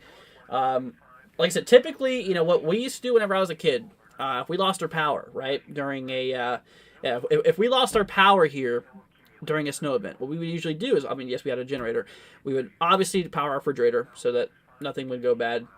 And we'd usually have the TV going. Well, my dad would, because he was a couch potato. but anyways, but that's that here. You know, that's that. So that's what I would do. But it just really is all up to your own preferences. You know, what are you planning to run essentially? What app site am I using? This is a site called Pivotal Weather. It's a paid program though. It is paid. Let's see here. Janice says, will I use National Weather Service rules for my spotters? Well, typically what I was going to do, Janice, like I said, for my quote-unquote spotters, for this particular winter weather event here, like I said, what I was planning on doing, you guys, was obviously, you know, having a little army for my friends who's in here, for everybody who's in here across, like, the Northern Plains, the areas here that is literally highlighting in heavy snow right now. I want supporters here. I want people on the channel here to obviously relay how much snow they've gotten, right? Like I said, we can also do this through Twitter. The more I think about it, yeah, that could work out. Like I said, send a picture in with your report saying how much snow. I actually think that could probably work out good. We're going to have ourselves our Discord. Like I said, our Discord's down in the description. After this live stream, we're gonna make a specific channel for this event here and future events essentially. But we're also gonna have we have our reports for our Twitter at NWW162. You see right there next to the time there. So that's a thing. That's also what we're gonna be doing here. Tried Harbor Freight. Yeah, Harbor Freight I would definitely recommend for that. Yeah, I always loved Harbor Freights. I used to, back whenever I was little, me and my friend used to make go-karts, and I've always been a big fan of the Harbor Freight's Predator 212 engine. That's what I always used to throw in the back of some go-karts, and we used to race them for fun. There was a show, I don't know if anyone really knows about it in here. There was a show called Street Outlaws, right? You know, where they have these street cars and then they race them. In my opinion, the show used to be good. I don't watch it anymore. But the thing is that me and my friend used to do that with the go-karts. But anyways, get off topic there. But yeah, I'd recommend Harbor Freight, essentially. I would. And we kind of did that thing there. Let's see here. Want to run TV, sump pump, fuse lights. Yeah, sump pump's a definite thing. You know, actually being the son of a plumber here, yeah, that's something you're definitely want to run to keep that water down, you know? That's a big thing, you know, especially when it melts, essentially, you know, and you don't have power, that stuff starts melting. Oh my gosh, you're going to get flooded out. That's kind of a bad thing. But yeah, I see what you mean by that. Absolutely. But that's that, guys. Like I said, right now the blend of models here. The blend of models obviously goes a lot more, a lot more lighter on the accumulations because, like I said, it takes in account, it takes account to models that really don't support this system at all. And obviously those models supporting 0 inches really brings those totals down. But between what we've said here, like I said, the heaviest accumulations over a foot definitely seem quite likely at this point. And according to the blend here, we're kind of talking, honestly, these regions potentially being the most impacted, right? Basically for areas here along essentially eastern South Dakota, areas here for northern areas of Nebraska, basically central and south central Minnesota, and areas here towards like Wisconsin, right? So those are the main impacted areas. Like I said, that all that maroon color you see there, that is showing us the support that we're probably going to be seeing here over, like I said, potentially seeing over a foot here. And like I said, there is some areas, and it really kind of highlights that, that kind of Minneapolis region, that St. Paul, Minneapolis region. It really kind of highlights that area, and the fact of maybe seeing more towards 2 feet, right? So that's that. Let's see here. Johnny says, okay, eastern Wisconsin, I'll be on the line of ice and snow. What do I think about potential? So you said eastern Wisconsin. Gotcha. So for eastern Wisconsin here, we're going to zoom in to the state here, eastern Wisconsin. So obviously that snowfall line, well, honestly, that snowfall line, though, out of this event here, I mean, regardless, you're going to be seeing some snow from what it looks like. You said the eastern side, so it depends on how far east. If you're, like, north of, West Bend, if you're north of that, you're probably going to see mostly snow. The ice accumulations here, yeah, really does stick across the south here. According to the blend, maybe up to 1/10 of an inch seems possible. Right now, that's kind of that. I mean, 1/10 of an inch is not the most impactful amount of ice, but it could still have some troubles.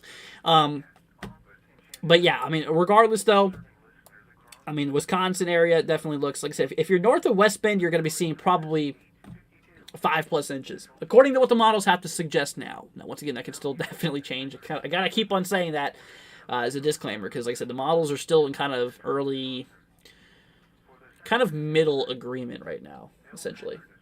Anyways, but that's that. That's kind of what we're seeing here. Johnny says, okay, thank you. No problem.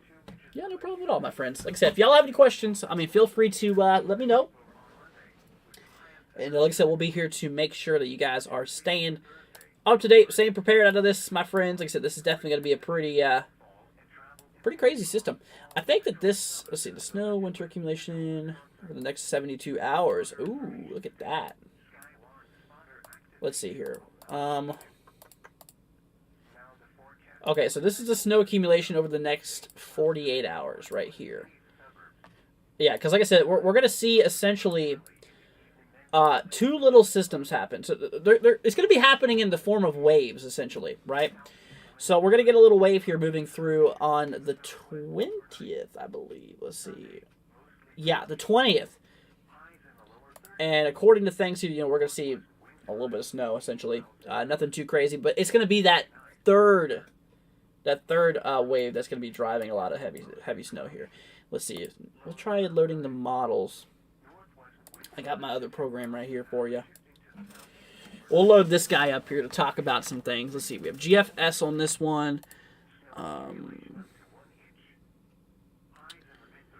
Total snow accumulation. This is a GFS. This is a 10-to-1 ratio, though. Yeah. But you can see how it really targets areas in, like, southern, right there towards, like, areas near St. Paul and areas like that. Holy cow. Yeah, look at that. Some areas near 20 inches or so. Yeah, that would be pretty impactful. Yeah, St. Paul there looking near 15 inches, according to the GFS. The duration of this event is going to be crazy. Yeah, that's kind of the problem. The duration, how long this system it actually is. I mean, look at this here. I'll go ahead and show you guys the basically the system, the length of the system. Like I said, it's crazy. So here we go. So I'm going to show you guys. So look at this. This guy, I mean, this thing's long as can be. And like I said, you can really see that mixture zone here. We're going to turn off my little sample thing. But you can really see how, that mixture zone, basically where the areas where ice seems quite probable. like I said, it cuts straight through areas of like, Iowa, throughout southern Wisconsin, northern Illinois, southern Michigan, moving straight through areas here, kicking back up in like, northeastern Pennsylvania, cutting straight through central New York, for areas of Massachusetts, Connecticut, and even Rhode Island there, possibly seeing a bit of ice. And like I said, the heaviest snow out of this event here looks to be kind of for the areas in the northern plains. More for like the northern plains and the upper Midwest regions. For kind of around, like I said, the heaviest what we're looking at is kind of right around in these areas. That is the ultimately heaviest areas. Like I said, those are the zones that might be in store for 2+ feet. Which, like I said, once again, it's still an early talk, but it's there. There's a lot of support there. It's crazy. Cool says anything for Pittsburgh. So, looking over here at Pittsburgh, obviously you can see Pittsburgh right here. So, according to the GFS model, like I said, you can see, you're probably going to be impacted by some rain, but that's probably about it, as that wintry precipitation does remain kind of mostly north of you. It's not just the European model, or sorry, not just the GFS that supports that. It's a heap of other models too. Now the good news is I believe by tomorrow night, right? Tomorrow night we should have the NAM models start to come in aspect, not the NAM 3K, but the NAM 12K. Should start to actually come into agreement here, or should actually come in range, I should say, of the snow moving through. And actually, like I said, you can actually already start to see that here, actually right now, believe it or not, for like the early 22nd, for early Wednesday. So that's basically before the big event really kicks off there.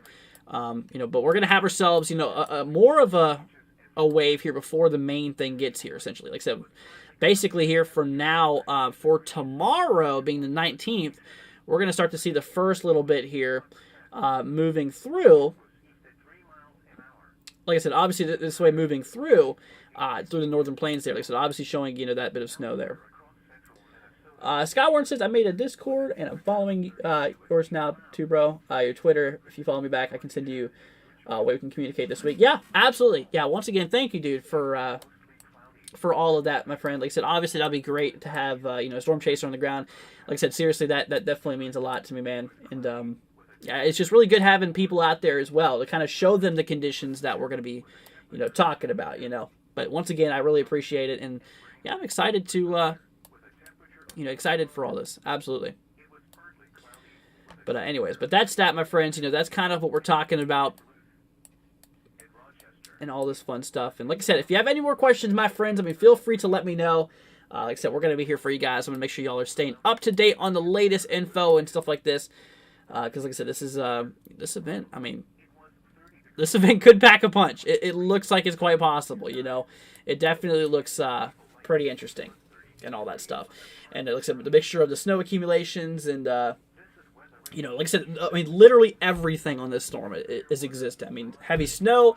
You got heavy ice. You got severe weather potential on this thing. This system's going to be the mixing pot of all of them.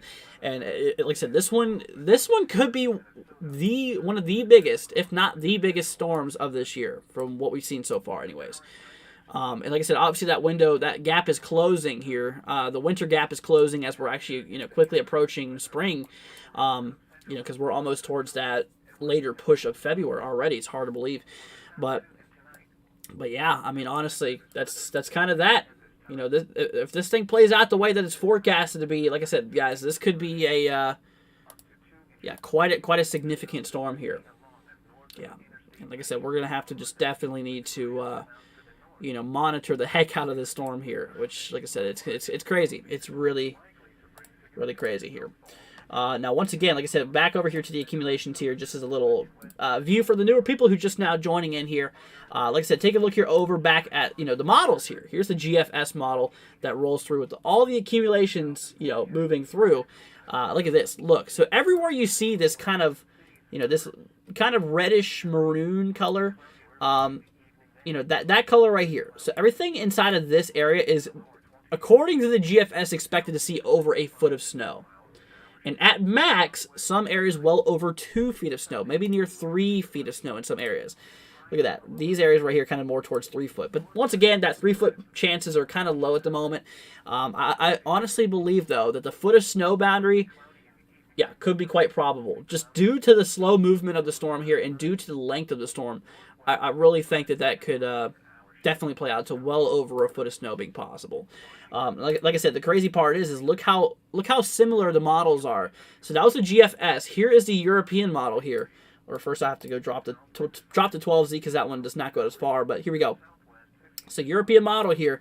So obviously there's a little bit of things that's different, but the overall agreement still has it on that line. But you can see how they kind of, separate here, kind of that foot boundary, maybe being a little bit more lower. And same thing for the southern areas, including areas of that foot boundary into more of like Nebraska, but really kind of hovers around the same thing here. Towards like areas of Wisconsin, which, I mean, like I said, that's that. And according to the models here, these regions possibly could see a foot of snow or more. It's possible. Now, whenever I compare this here with the GDPS model, like I said, this is the Canadian model here. Really kind of comparing all these areas that might see over a foot. Look at this. We're going to use the Canadian model here in yellow, showing that foot line. And like I said, you really notice how well the models are behaving themselves. Essentially, you really understand like how close the models are in agreement, right? So the GFS one, that black marker, has the highest foot marker going high up north. But you notice every single model we just looked at, all the main models, we looked at the GDPS, the GFS, the ECMWF here, and you notice how all of the models, every single one of them, supports 1-2 feet of snow for the areas here. And if you notice something even more, is that areas here throughout, like, basically southwestern, southwestern Minnesota and east central areas of South Dakota, that is where the heaviest is expected. Now, according to the, like I said, according to this model, this is the Canadian GDPS model. Look at this. This one supports maybe up to near 30 inches of snow being possible. Once again, if you guys are wondering about the timing of this event, this is going to be happening this Wednesday and this Thursday. Between Wednesday and Thursday, this is going to be pretty impactful. So that's that. So according to, according to the GDPS model, the grounds in which, obviously, like I said, the grounds in which obviously 2+ feet is possible, according to the GDPS model, shows it right here, right? Now, when we take a look here over at back to the European model here with that 2+ foot boundary, essentially, and you can actually see here how it's a lot less here, essentially, but there is still kind of that main area here being right there towards southwestern Minnesota. And then we take a look here over at the, let's see, the GFS model now, with that 2+ boundary as of now. We look at it, and you can see how it really goes crazy, near 40 inches, which I don't think near 40 is going to be possible out of this, but like I said, I mean, it's possible. But there you go. So that's that 2+ boundary, 2+ area, and then this is that 1 foot area. So, what do y'all think about this event? Think it's going to be pretty crazy? Yeah. Like I said, this has been actually popping up for the last several days. This is nothing new, guys. This has been in the model works for the last... I mean, like I said, I've been tracking this thing ever since we were in that severe weather mode last week. Crazy. And, it's just crazy. I mean, it's really, really crazy just to see, how much these models are agreeing on things, too, It's really nuts to just kind of see how much agreement there is here. And like I said, now moving from the snow to actually ice, there is a very big ice concern out of this one too, as you can actually see on the other screen here, which I'll go ahead and show you real quickly. If I go ahead and pull up the total ice accumulation here, here's the GFS model. Look at this. Areas in the Midwest, throughout the upper Ohio Valley and into the Northeast seems very, very bad. Some areas here might potentially see over a half an inch of ice. Looks possible. It really looks possible here. We take the regional areas here towards like the Midwest region. Just kind of zoom in here and kind of show you a little more closer of a view. Look at that. A lot of areas in like, Michigan, northern Illinois, southern Wisconsin, cutting straight through Iowa there. Really looks pretty nasty, That's kind of what we're looking at here. But like I said, obviously some areas here over a half inch is possible according to the GFS here. Like I said, we take a look here over at the European model here. Look at this. European goes even worse and shows areas maybe near an inch. Some areas near an inch of ice. That's pretty crazy. That is actually really, really crazy. Let's see here.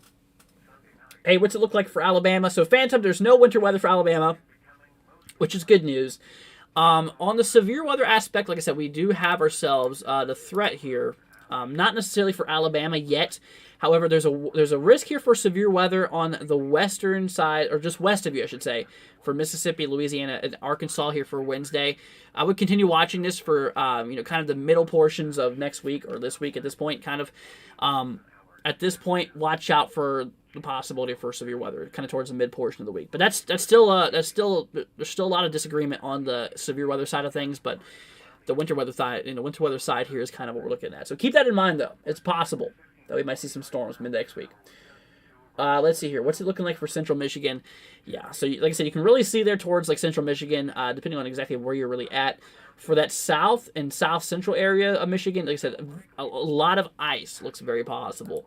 And like I said, once you kind of move from central to more of a northern area in Michigan, that's kind of where the heavy snow takes over, essentially. Like I said, here back over at the European model, we track our way down in time.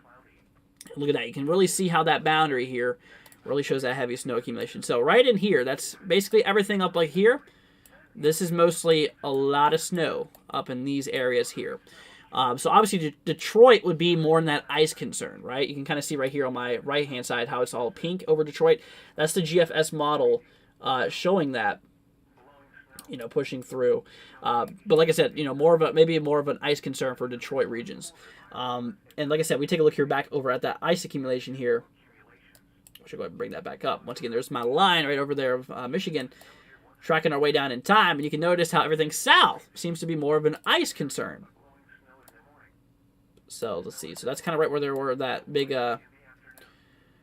That's basically right there where that big battle zone is, right? Basically where the warm air is, causing the snow to melt, but it's still warm enough for it to stick and still cause some big concerns regarding travel. It looks like KE. I meant to spell it. Or should have been ice. Let's actually redraw that there. So there we go. Do capital I. But like I said, that's that, right? So that's kind of what we're looking at, and everything kind of just south of that should just remain rain for the most part. So that's obviously, those areas down there towards like Ohio, unfortunately. I mean, or fortunately, depending on what side you're on, if you like it or not. Obviously, that's kind of showing that, more of a rain concern. But like I said, I mean, there's going to be a monstrous, a monstrous amount of ice, which, once again, some areas possibly over an inch in ice. That is completely crazy amounts of ice. And like I said, that would honestly bring out total ice storm conditions. That would completely, snap trees with heavy ice all around them. I mean, bring down power lines and all that fun stuff. And like I said, on top of that there, like I said, we have that heavy snow that's possible here.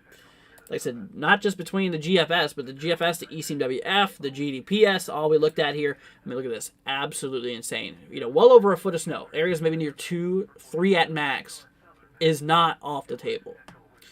I definitely think a lot of areas here could definitely see over a foot of snow here. And like I said, right now we're already starting to see the system come together here on the satellite imagery. Like I said, we have a little low pressure system here just south of California. This guy's going to track its way up here to the east, eventually northeast. And then we got this big old jet. You see this? How it's kind of leading up into the U.S. That whole boundary here is going to be moving eastward, and it's eventually going to be crossing into areas of the Northwest here. And like I said, that is kind of what we're talking about here. But anyways, that's that. That's kind of what we're looking at. That's kind of what I'm paying attention to and stuff like that. But I'll tell you what, my friends, it's gonna be quite impactful. It's definitely gonna be something to really keep our eyes out for. It's gonna definitely need to be watched here closely. Anyways, but let's see. Lillian here with a $2 super chat. Oh, Lillian, thank you so much. That's super nice of you. Saying, talking 6 inches of snow for me Tuesday through Friday. Weren't you in Wausau, Lillian? I see. I remember a lot of. I remember a lot of my my viewers here and where they're from. Now, with Saw, Wisconsin, now, honestly, in my opinion on you, my friend here, so obviously ice, yeah, that's not going to be a problem because you're going to remain in that. You're going to remain mostly in the. You're going to remain mostly in that. Like I said, you're going to mostly remain in that cold enough air to allow for snow. But you're saying, what'd you say, 6 inches of snow? Lillian, I think you might be in store for more. So obviously, we saw Wisconsin here, according to according to the GFS here, is showing well over a foot. Once again, Lillian, thank you so much for that. But so GFS here, like I said, shows that foot boundary remaining pretty far to your south. I mean, like I said, all these areas and up, all of these grounds is over a foot. That's the GFS's opinion here. Now, when we take a look here over at the European model's opinion, we're going to keep that line there because that's where the GFS started showing that foot boundary. Look at that. We saw Wisconsin kind of right. Look how similar. Wow. Yeah, look how close the European model and the GFS are. Maybe the European model going a little bit more south, but look at this. This one shows maybe near 20 inches. Which is crazy, huh? So that's the ECMWF. And then we have GDPS model. Uh-oh, this one doesn't go as far up, so we're going to have to remove our little line there. But Wausau, Wisconsin, basically right here. Let's go ahead and remove that line. But, yeah, look at this. Wausau, Wisconsin, boom, right there. Over, like I said, really over there, 12-plus inches.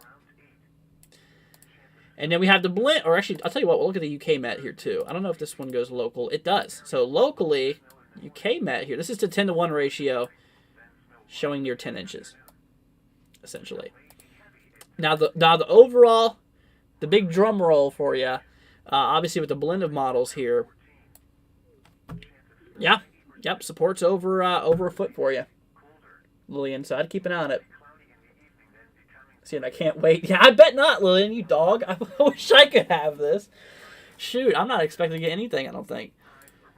Let's see. I'm in here in Kentucky. I'm not supposed to get you snow. It's just unfair. It's just really unfair. I think I might get some rain out of it. Yeah, that's about it though. That's about it though. Really nothing too crazy. It is what it is. But oh well, that is what it is. I mean, Mother Nature will do its own thing. Hopefully Kentucky gets the snow before the year's out, but it's not looking so good for me. I mean, obviously. The way things are right now. Why does this show Kentucky getting, dumped on? That's really far out there. Anyways. Hype says, have I gotten snow this winter yet? It actually snowed yesterday. Flurries. Nothing much. However, I've been in Florida. I went down to Florida November 6th. I was there through November, through December, and into late January. I came back to Florida here in early February, essentially. Late January, early February. And no. I have not seen anything, unfortunately. There was a little ice storm like the day I got back, or the day after I got back. Brought a little ice, maybe up to 1/10 of an inch, which is nothing too crazy. I mean, it was pretty slick, but not really. Didn't really see much this year, which kind of sucks. I hope that there's just a magic late February storm or an early March storm that pops up and blesses Louisville region. With all of that activity there.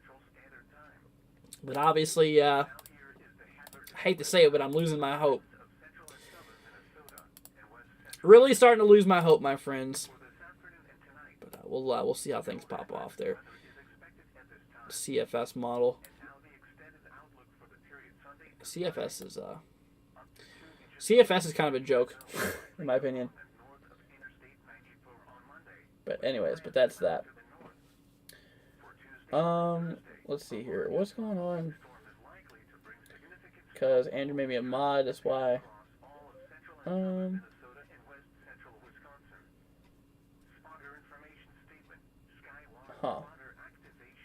Anyways, let's see here. Hype says the biggest snowstorm, quote unquote, quote snowstorm I got was 0.4 inches of snow, I'd say, says Hype. Where was that at, Hype? What state? That is, that's pretty crazy. Yeah, I mean, that's 0.4 more than I've seen That's zero point 0.4 more than I've seen so far this year.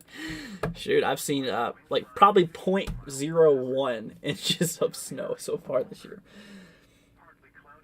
Proxy says, Andrew, any snow we get in northeastern Ohio, I promise to ship to you. Thank you, Proxy. I'm sure it wouldn't last that long, though, in this heat, though. I mean, look at this.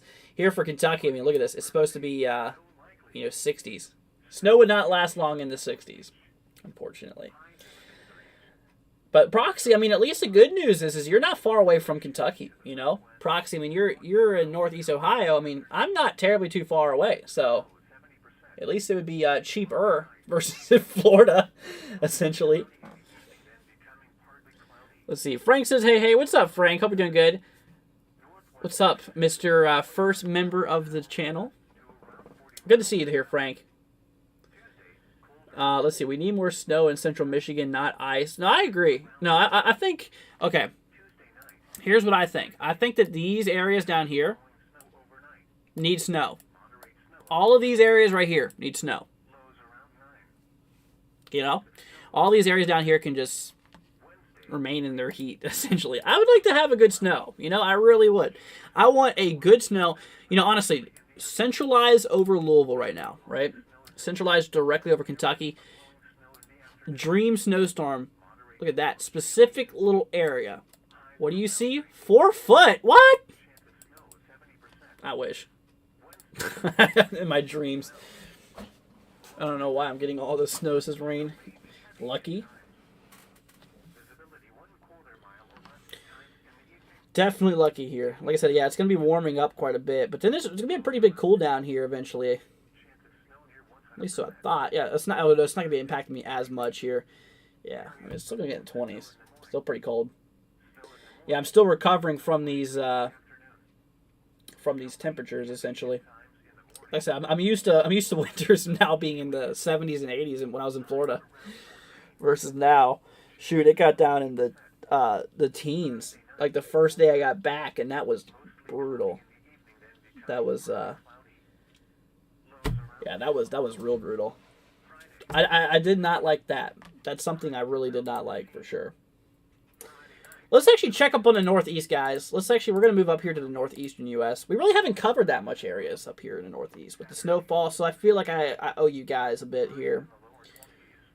So let's see. So 10-1. So, yeah, since the cold air, we're going to have to use the Kashira ratio. Let's see. So 24th. Okay, the system moves through. So yeah, I mean, obviously ice is also going to be a big concern for the Northeast too. But according to the GFS model, yeah, these areas might see over a foot. Once again, that's just one model, though. Don't get your hopes up right now, but we'll keep an eye on that.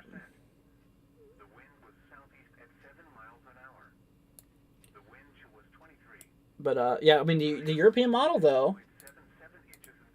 Yeah, the European model actually supports its actually kind of supports a little bit more, believe it or not. Let me move that over here real quick.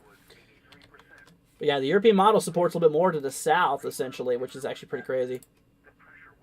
So we're going to have to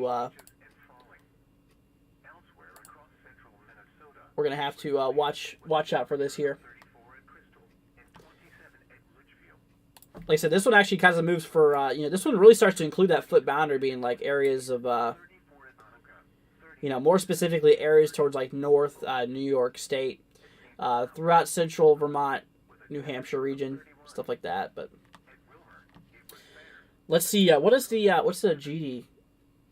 GDPS model say? Let's see that. I want to know what the Canadian model has to say on this here. Let's see. So this guy, yeah, honestly, actually in fair agreement here, in fair agreement with the European model. That's actually pretty interesting. So, like I said, the upper portions of the Northeast should watch out for some pretty,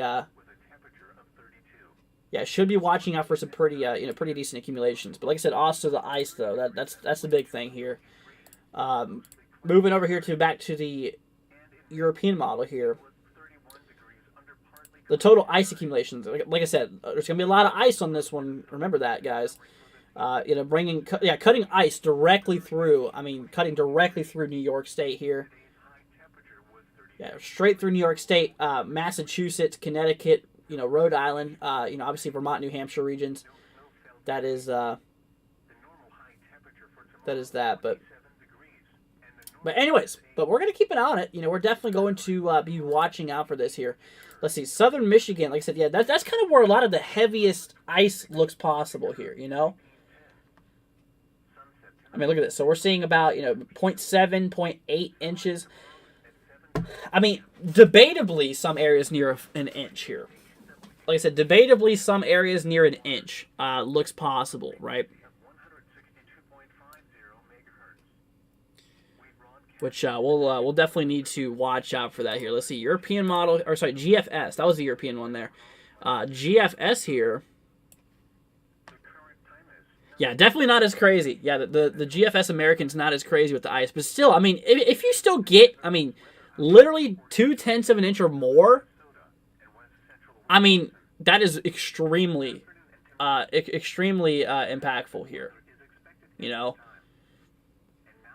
I mean, really anything over 0.2 of an inch, that's considered like an ice storm, essentially.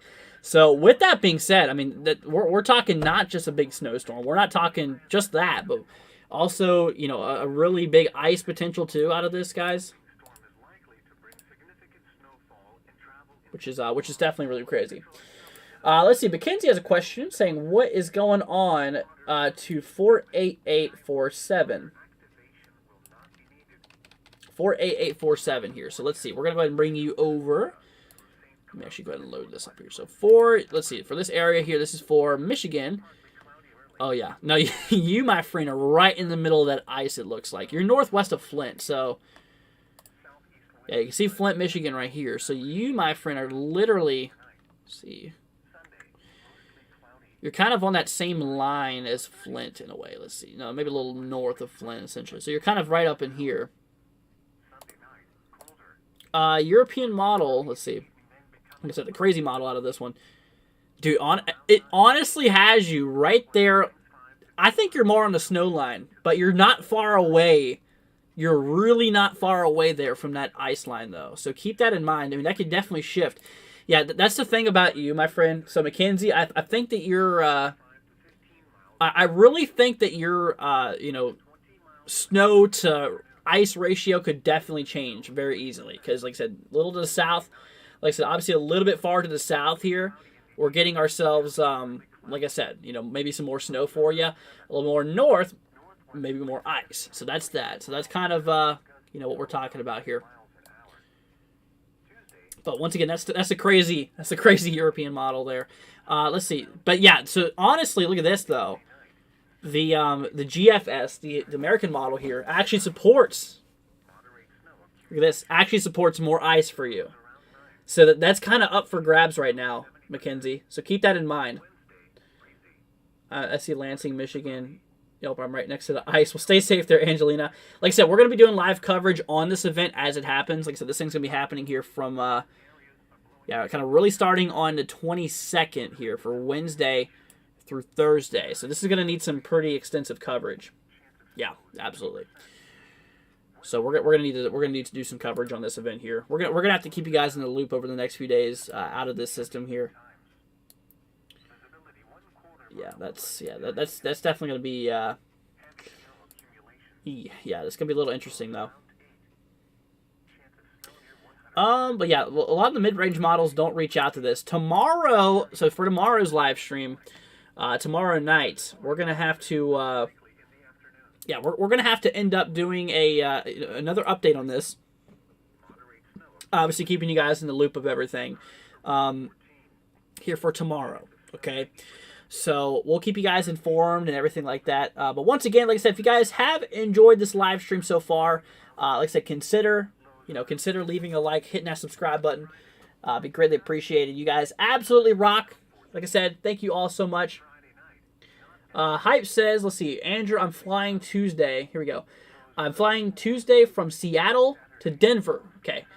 I would like to stay the night in Denver. Is there any snow delays? So for Denver here on Tuesday. So this Tuesday. Okay, so for Denver, let's see. We're going to switch back local to Colorado here. So there's Denver. We got fancy old Denver right here. So, any delays? You said for Tuesday. Tuesday and a Wednesday. You should be fine. It shows. Okay, here's what we're looking at. So, the GFS here. The GFS here shows the snow happening for Denver kind of for Wednesday. So you said Tuesday. So if that's right, then you're good. However, let's see, the European model. I have to look at timing here because the time could be a little different. Let's see, for Wednesday. So Tuesday. Okay, so Tuesday, yes, you'll be fine. Did you say stay the night Tuesday? Flying on Tuesday from Seattle. I'd like to stay the night in Denver. Okay. So, here's my question now, Hype. So, when are you going to be getting to Denver? Like, what? Do you know what time? Like, time frame? Is it morning, afternoon, evening? Obviously, the earlier the better. Earlier the better. Because it looks like that snow is possibly going to be happening here, like in the morning, essentially. But anyways, but that's that. Mackenzie says, how much snow for Ithaca? Let's see, Ithaca, Michigan. Let's see, we're going to pull that up here real quick for you. Oh, didn't we just look there? Mackenzie? Oh, wait, that's for ice. Well, that's right. Okay, so for you, my friend, my bad, I forgot. Yeah, we looked at mostly ice there, didn't we? So, okay, here's the idea. So, according to, let's see here. Yeah, so there's Flint, obviously, for you. Yeah, I mean, look at this. So, here's the thing, right? So, you know where Mount Pleasant is, right? Mackenzie? So, Mount Pleasant's right here. And you know where Grand Rapids is? Is right here. So, you know the distance between Grand Rapids and Mount Pleasant. So, look at this. So, essentially, towards Mount Pleasant, we are seeing near a foot, according to the ECMWF. But Grand Rapids, we're seeing 2 inches. And you see how short of a distance between those two areas it is? And you're kind of right in the middle of that. So what that's meaning is that the accumulations are literally impossible to determine right now for you. Meaning it could easily go up, it could easily go down, essentially. So just make sure to keep that in mind. Right now, that's the European model. Really not seeing too much of anything crazy kicking off there. GFS here. Let's see. GFS on the other hand. Yeah. No, the GFS model actually not even showing much of anything for you. Yeah, the GFS was the one that was also showing a lot more ice for your location there too. But that's that. Let's see here. Frank with a $4 super chat. Oh, thank you so much, Frank. Greatly appreciated. Thank you so much.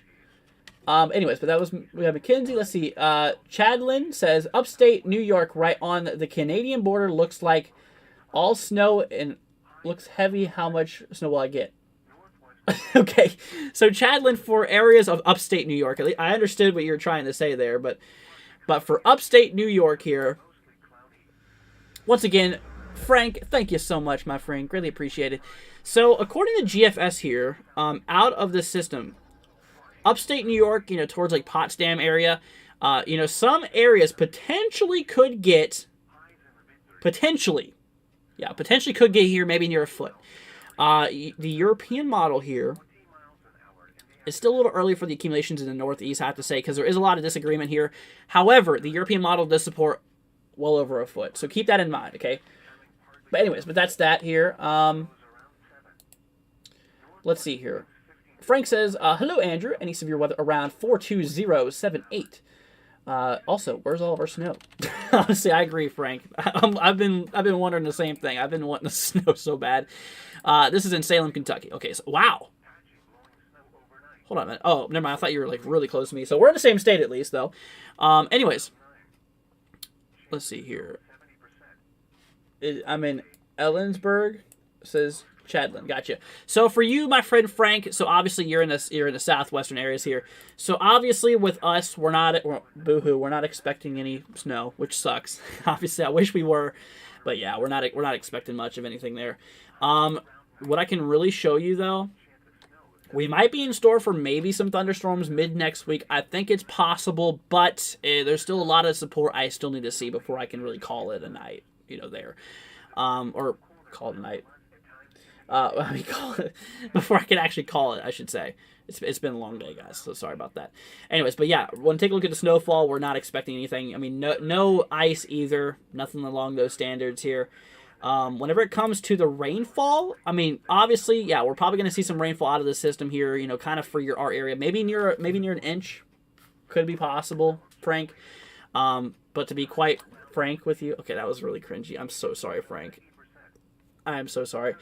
But, okay, so I think I would go off of about a half inch to an inch right now, to be quite frank with you. I'm so sorry. Please forgive me. Please forgive me, Frank. But anyways, yeah, don't talk about all that. That's far down in time. But yeah, about a half inch to an inch being possible here. Anyways, let's see here. It's been disappointing winter for some. Yeah, it has. For me too. It's been very disappointing. It sucks. I wish it was more snowy. I tell you what. Anyways, let's see. Yeah, but that's that. Let's see here. Just got a little over 3 inches rain. Yeah, no, we've had some decent rain here pretty recently. Let's see here. I'm in Ellensburg. Thank you very, very much. No problem. So, Chadlin, did we already look at Ellensburg? No, we did not. But I got you. So this is in. Okay, you, my friend. You, my friend, are right here. Okay, Ellensburg is basically, you're literally direct center. You are in direct center areas of Washington here. Okay, so for you, let's see, we're gonna move back regional here to Washington State. Yeah, this will this will leave, or this will obviously give us a good example of what we might be able to say. So obviously, okay, so for the upper state of, upper state there, let's see here. Proxy with a $44 donation. Oh my gosh, just making that 100. Proxy, thank you so much. All of your efforts keep us safe and informed. Really appreciate it. Oh, I appreciate you. Thank you so much, Proxy. That is super sweet of you. You did not have to do that at all. Thank you. Yeah, teach me how to get the exact amount, says Court. I've always wondered that. Proxy, how do you set the exact amount? I've never understood that, because it only goes like by like the 10s or the 5s. Anyways, but picking up where we left off here, obviously let's see, this was for Ellensburg, who said they were in Ellensburg. Chadlin. Okay, so Chadlin, yeah. So Ellensburg region, I mean, honestly, our big concern here, we might see a bit of snow for you. Let's see. So Ellensburg is Ellensburg upper elevation? It does not appear to be so. Let's see. No, yeah, obviously there's going to be more snow accumulations for those. Okay, so no, you're in a valley. It looks like. So yeah, you're probably going to remain pretty low on snowfall accumulations. Nothing too crazy. Like I said, nothing compared to those upper elevations though. That's the thing. But yeah. Let's see. Frank says it allows me to put the amount I want. Really? That is so weird. Like how? I don't get it. Because, okay, I'm going to show you guys something here really quickly. So whenever I'm not going to donate to my channel, but all right. So whenever I click on donate, right? I click on super chat in order to send, a special message like, yo, or something like that. If I want a super chat, look, it only allows me to select like a certain amount. Like if I want to do like $44, like Proxy did, how do I, like, I'm trying to type here. Let's see. Oh, Proxy said something. Hold on. Proxy said after you click the dollar, gives you a place to type in the amount before you go in your form of payment. What? Oh, I don't know. That's above my head here. Hype says my flight leaves Denver to Charlotte. From Denver to Charlotte. Are you going to Charlotte, North Carolina, Hype? at 5:30 a.m. Wednesday. Oh, shoot. So you're going to be in Denver on early Wednesday. Oh, you know, honestly, hype, you might be running into some problems, I have to say. Let's see, because it shows that snow happening for 5 a.m. on Wednesday. 5:30 a.m. on... Uh-oh. Hype, it's probably going to be... Yeah. Hype, it's probably going to be snowing for you by the time that... Yeah, it's probably going to be snowing for you by the time you leave. So, I don't know. You might run into delays. I hope not. I hope everything's okay for you. Hello from Minneapolis. What's up? Hope you're doing good. Glad to have you here. Glad to have you here. Hello from Minneapolis. Many stations locally are saying over a foot for the metro area. Oh, yeah. And I tell you what, I can actually show you that real quickly if you'd be interested in that. Let's see. We'll move over here to Minneapolis here. So there we go. So there's Minneapolis. You can see right here. That's your lovely area. So we're going to take a look at the GFS model. Oh, the new GFS is running right now. We'll look at that here in a moment. Anyways, however, look at this. So obviously there's Minneapolis right there. We have ourselves the snowfall accumulations here. Yeah, look at that. So according to the GFS, we're talking over 20 inches being possible. Maybe near 2 feet being possible there. European model, though. Let's see. European model. Oh, yeah, that one doesn't go as far. 18Z. That's only like 90 hours out. The 12Z goes a lot further. Kind of do the same. So according to that, you know, we might be near, like I said, we might be actually near 2 feet being possible. I'd rely more on a foot right now, but we'll see. We'll see how that goes. However, yeah, that's kind of what we're looking at here at the moment. Let's see, GDPS model. Okay, yeah, this one doesn't go up locally, so I have to pull up some Midwest here. But you still know where that's at, essentially. Yeah, there you go. Still showing near 22. That's actually crazy. You know, the GFS to ECMWF European and the GDPS Canadian all show exactly about 22 inches from Minneapolis. So that is possible. That is possible. Let's see here. Ouch. Yeah, you want to give me that snow? You want to give me that snow? That would be pretty nice. Let's see here. Put the cursor on the mount, says Frank. Wait, what? I'm still trying to figure out how to do this super chat thing, guys. Cause not gonna lie, it's been driving me crazy. So that okay, super chat, click. No way! I figured it out! Now see how Proxy did it! So can I donate like 50 cents? Oh, I can't? Can I donate $1? Oh, $1 is like the limit. About 99 cents. Dang! Can I donate 1,000? Oh. What about 600? Ah, so the limit's 500. Jeez. Yeah, I could have never imagined anyone getting a $500 donation. I'm sure it's happened though. Anyways, regardless, but yeah, like I said, towards Minneapolis though, it's gonna be pretty crazy. You know, it's really gonna be quite nuts. Better not be delayed. If it would be, I'd miss a flight from Charlotte to my house. I know, hype. I wish all the best for you. You know. But that is that's definitely not good, and I'm gonna keep an eye out there for you, essentially. So we'll like I said, we'll definitely keep on keep you in the loop here, hype. So like I said, tomorrow if you can, hype, we're gonna be doing another live stream like the one we are tonight. You know, obviously giving you guys updates and stuff like that. Yeah, and we're gonna be giving you guys more updates and everything like that. So we'll keep you. Like I said, we'll keep you guys in the loop and stuff. Obviously staying up to date. Let's see here. You never know, Andrew. Big super chats can appear out of nowhere. Okay. Proxy. Better not do anything, though. Seriously. But Proxy and Frank, you're smart. Yeah, honestly, I've always wondered how to do that. That's pretty crazy. Let's see. Need info for Austin, Minnesota totals if you can. I got you. So let's see here.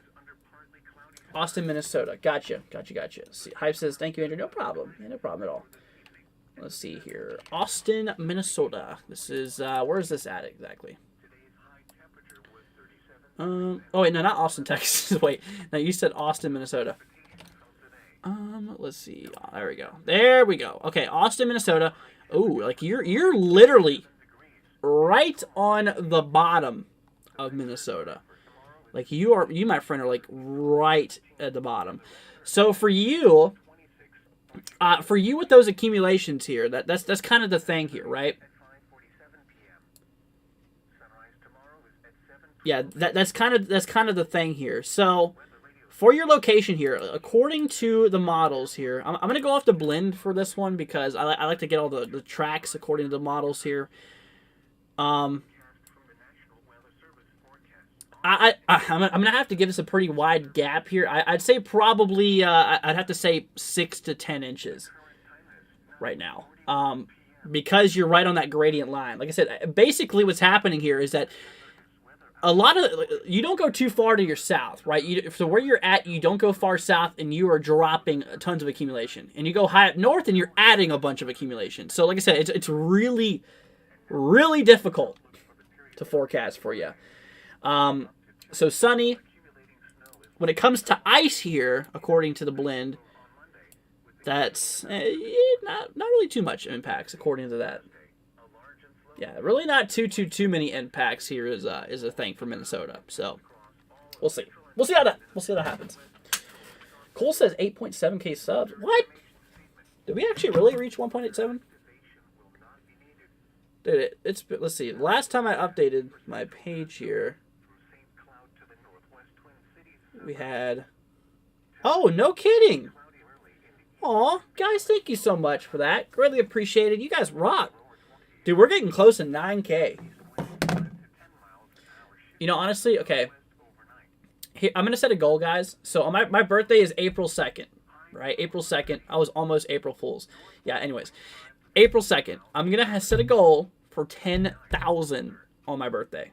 By my birthday. What do y'all think? I think that's a pretty good achievable goal. So the goal is on April for my birthday to be at 10,000. Let's see if we can do it. So if you've not already, guys, hit that subscribe button. Tell your friends and family. Also hit that subscribe button. Like I said, my friends, whenever it comes to the weather, we got you covered with forecasts, videos, shorts, live streams. I mean, obviously, we do everything here to keep you all in the loop with everything going on. Like I said, Mother Nature can be pretty crazy. Yeah, no, it can be. And like I said, no matter what happens here, we always have your back. And like I said, with this winter system that's getting ready to happen here for Wednesday and Thursday of next week, that could be bringing feet of snow. Like I said, obviously we are going to be doing live coverage on it. So I'm going to have live cameras. Like I said, I'm going to have live cameras. I'm going to have, the whole list here. So we'll be able to get a whole bunch of stuff on, obviously a bunch of views on this. And like I said, I'm creating an army for people this week. Like I said, spread the word, my friends. If you're not already, I'd say join our Discord server down below. We're going to create a channel whenever I get done with this live stream. And it's going to be the winter weather spotter group. That's what I'm going to call it. Winter weather spotter group. So all of my friends who's being affected by the winter storm, if you would like to take a part in it, you could send us images of the snow. And you can also give us updates on the accumulations. Okay? So we'll keep you guys up to date. Let's see. Sinrod says that'll be easy to do. You're already at 9,000. Practically, I'm about 300 away. So, yeah. So that's actually about 1,300 off. 1,300 away from 10,000. Can you believe that? And then I think you get the YouTube play button at 100,000. So that would be pretty cool. I'd have to hang it up right there. I'd have to hang up the play button right there. That's where it would go. So, we'll see. I mean, I hope to eventually get there. That'd be pretty cool. Definitely would be pretty cool. Cole says, speaking of cool, Cool says streaming tomorrow, Andrew. Yes, I will be streaming tomorrow, giving you guys updates on this. Like I said, with the event like this is going to need daily updates until the event happens. So we're going to need to talk about snow. We're going to need to talk about ice accumulations. We're going to need to talk about everything. Snow, ice, severe weather. That actually seems to be a big problem out of the storm here. Like I said, I don't know if you guys known this here. We actually have ourselves a equivalent to a slight risk here for Wednesday, for this Wednesday. So this Wednesday is what? The 22nd. So for the 22nd here, we have ourselves a slight risk, a 15% zone here. So this actually includes, it does not include Dallas, but it's east of Dallas, but it does include northeastern Texas. Central northern Louisiana, central southern Arkansas, central western Mississippi. So those areas is included with that. Like I said, those areas is indeed included here with that that severe weather potential. So we'll keep that in mind, okay? Definitely, we'll keep that in mind. But anyways, my friends, well, I tell you what, I think we're gonna head off here soon. We've been live over 2 hours today. I think that's a good amount of updates for y'all. Once again, join our Discord if you guys have not already, because like I said, when it comes to this event here, I want to have some live updates from you guys. Once you guys send in your images, we can also do this on Twitter too. So if you don't have Discord but you have Twitter, consider following us on Twitter at NWW1162. You can see it in the bottom that way, far bottom right, under the subscribe button, which you better hit, by the way. We really appreciate it. Right to the left of the time. Okay, so that's what you want to follow. And like I said, once this event kicks off here, then we are going to be, like I said, once this event kicks off here, then we are indeed going to be, obviously doing coverage on this thing. It's going to need coverage. It's going to need it. Absolutely. All right, my friends. Well, once again, thank you all so much for joining us. Love y'all. Please stay safe out there. Like I said, obviously, if there's anything that we can do for you, then, like I said, obviously, let me know, and we'll be here for you guys. Make sure you making sure you guys are staying updated. Proxy says, at least I made it to the second hour of the stream. Yes, you did, Proxy. I'm glad to have you here. Hype says, how much snow would Denver see on Wednesday morning between 3 a.m. and 6 a.m.? Okay, let me pull back up the blend here for a minute. So this is what I'm going to trust the most right now is the blend of models. Oh, no, don't change. Okay. Blend of models here. This is for Colorado. So Denver. So you said between 3 and 6, right? Okay, so between 3 and 6. Yeah, 3 a.m. and 6 a.m. here. So, let's see. So 3 a.m., 6 a.m. for Wednesday. So 3 a.m. Boom. Okay, so honestly, this is on Wednesday, the 22nd.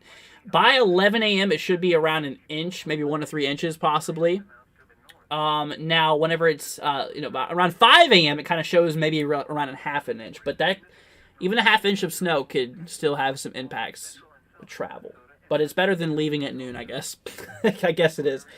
So, obviously, hype. Hopefully, this event gets pushed back a little bit. Obviously, the timing, what I'm saying. But, yeah. But that is, that's that.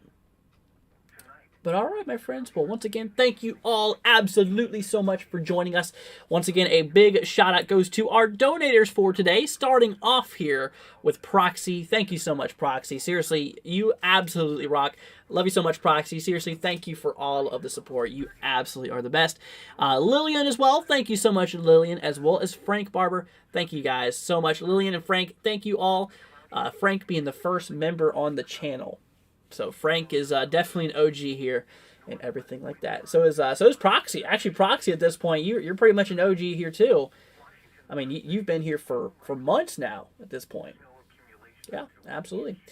All right, my friends. Well, once again, thank you all so much for joining us. The stream's going to head off here in approximately 2 minutes. So if you guys have anything you want to say to your friends and family who might just be hanging around in chat, go ahead and do so now. And until next time, my friends, we will catch you guys tomorrow with some more updates. All right, my friend. Love y'all. Stay safe out there. Be safe. Catch you guys here in the next one. Peace out, my friends. See you tomorrow. 25 miles an hour with gusts to around 40 miles an hour. Tuesday, colder. Mostly sunny. Highs around 18. Tuesday night, snow likely. Patchy blowing snow overnight. Moderate snow accumulations. Lows around 9. Chance of snow 70%. Wednesday, breezy. Mostly cloudy. Chance of snow in the morning, then snow likely in the afternoon.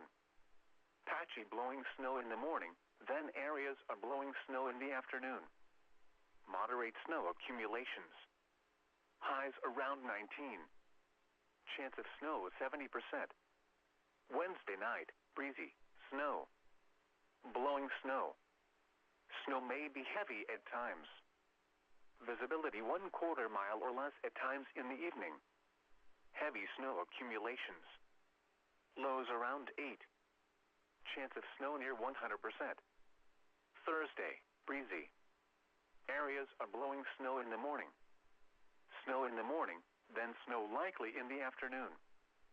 Snow may be heavy at times in the morning. Moderate snow accumulations. Highs around 14. Chance of snow 90%. Thursday night, colder. Mostly cloudy in the evening, then becoming partly cloudy. Lows around 10 below. Friday, partly sunny. Highs around 14.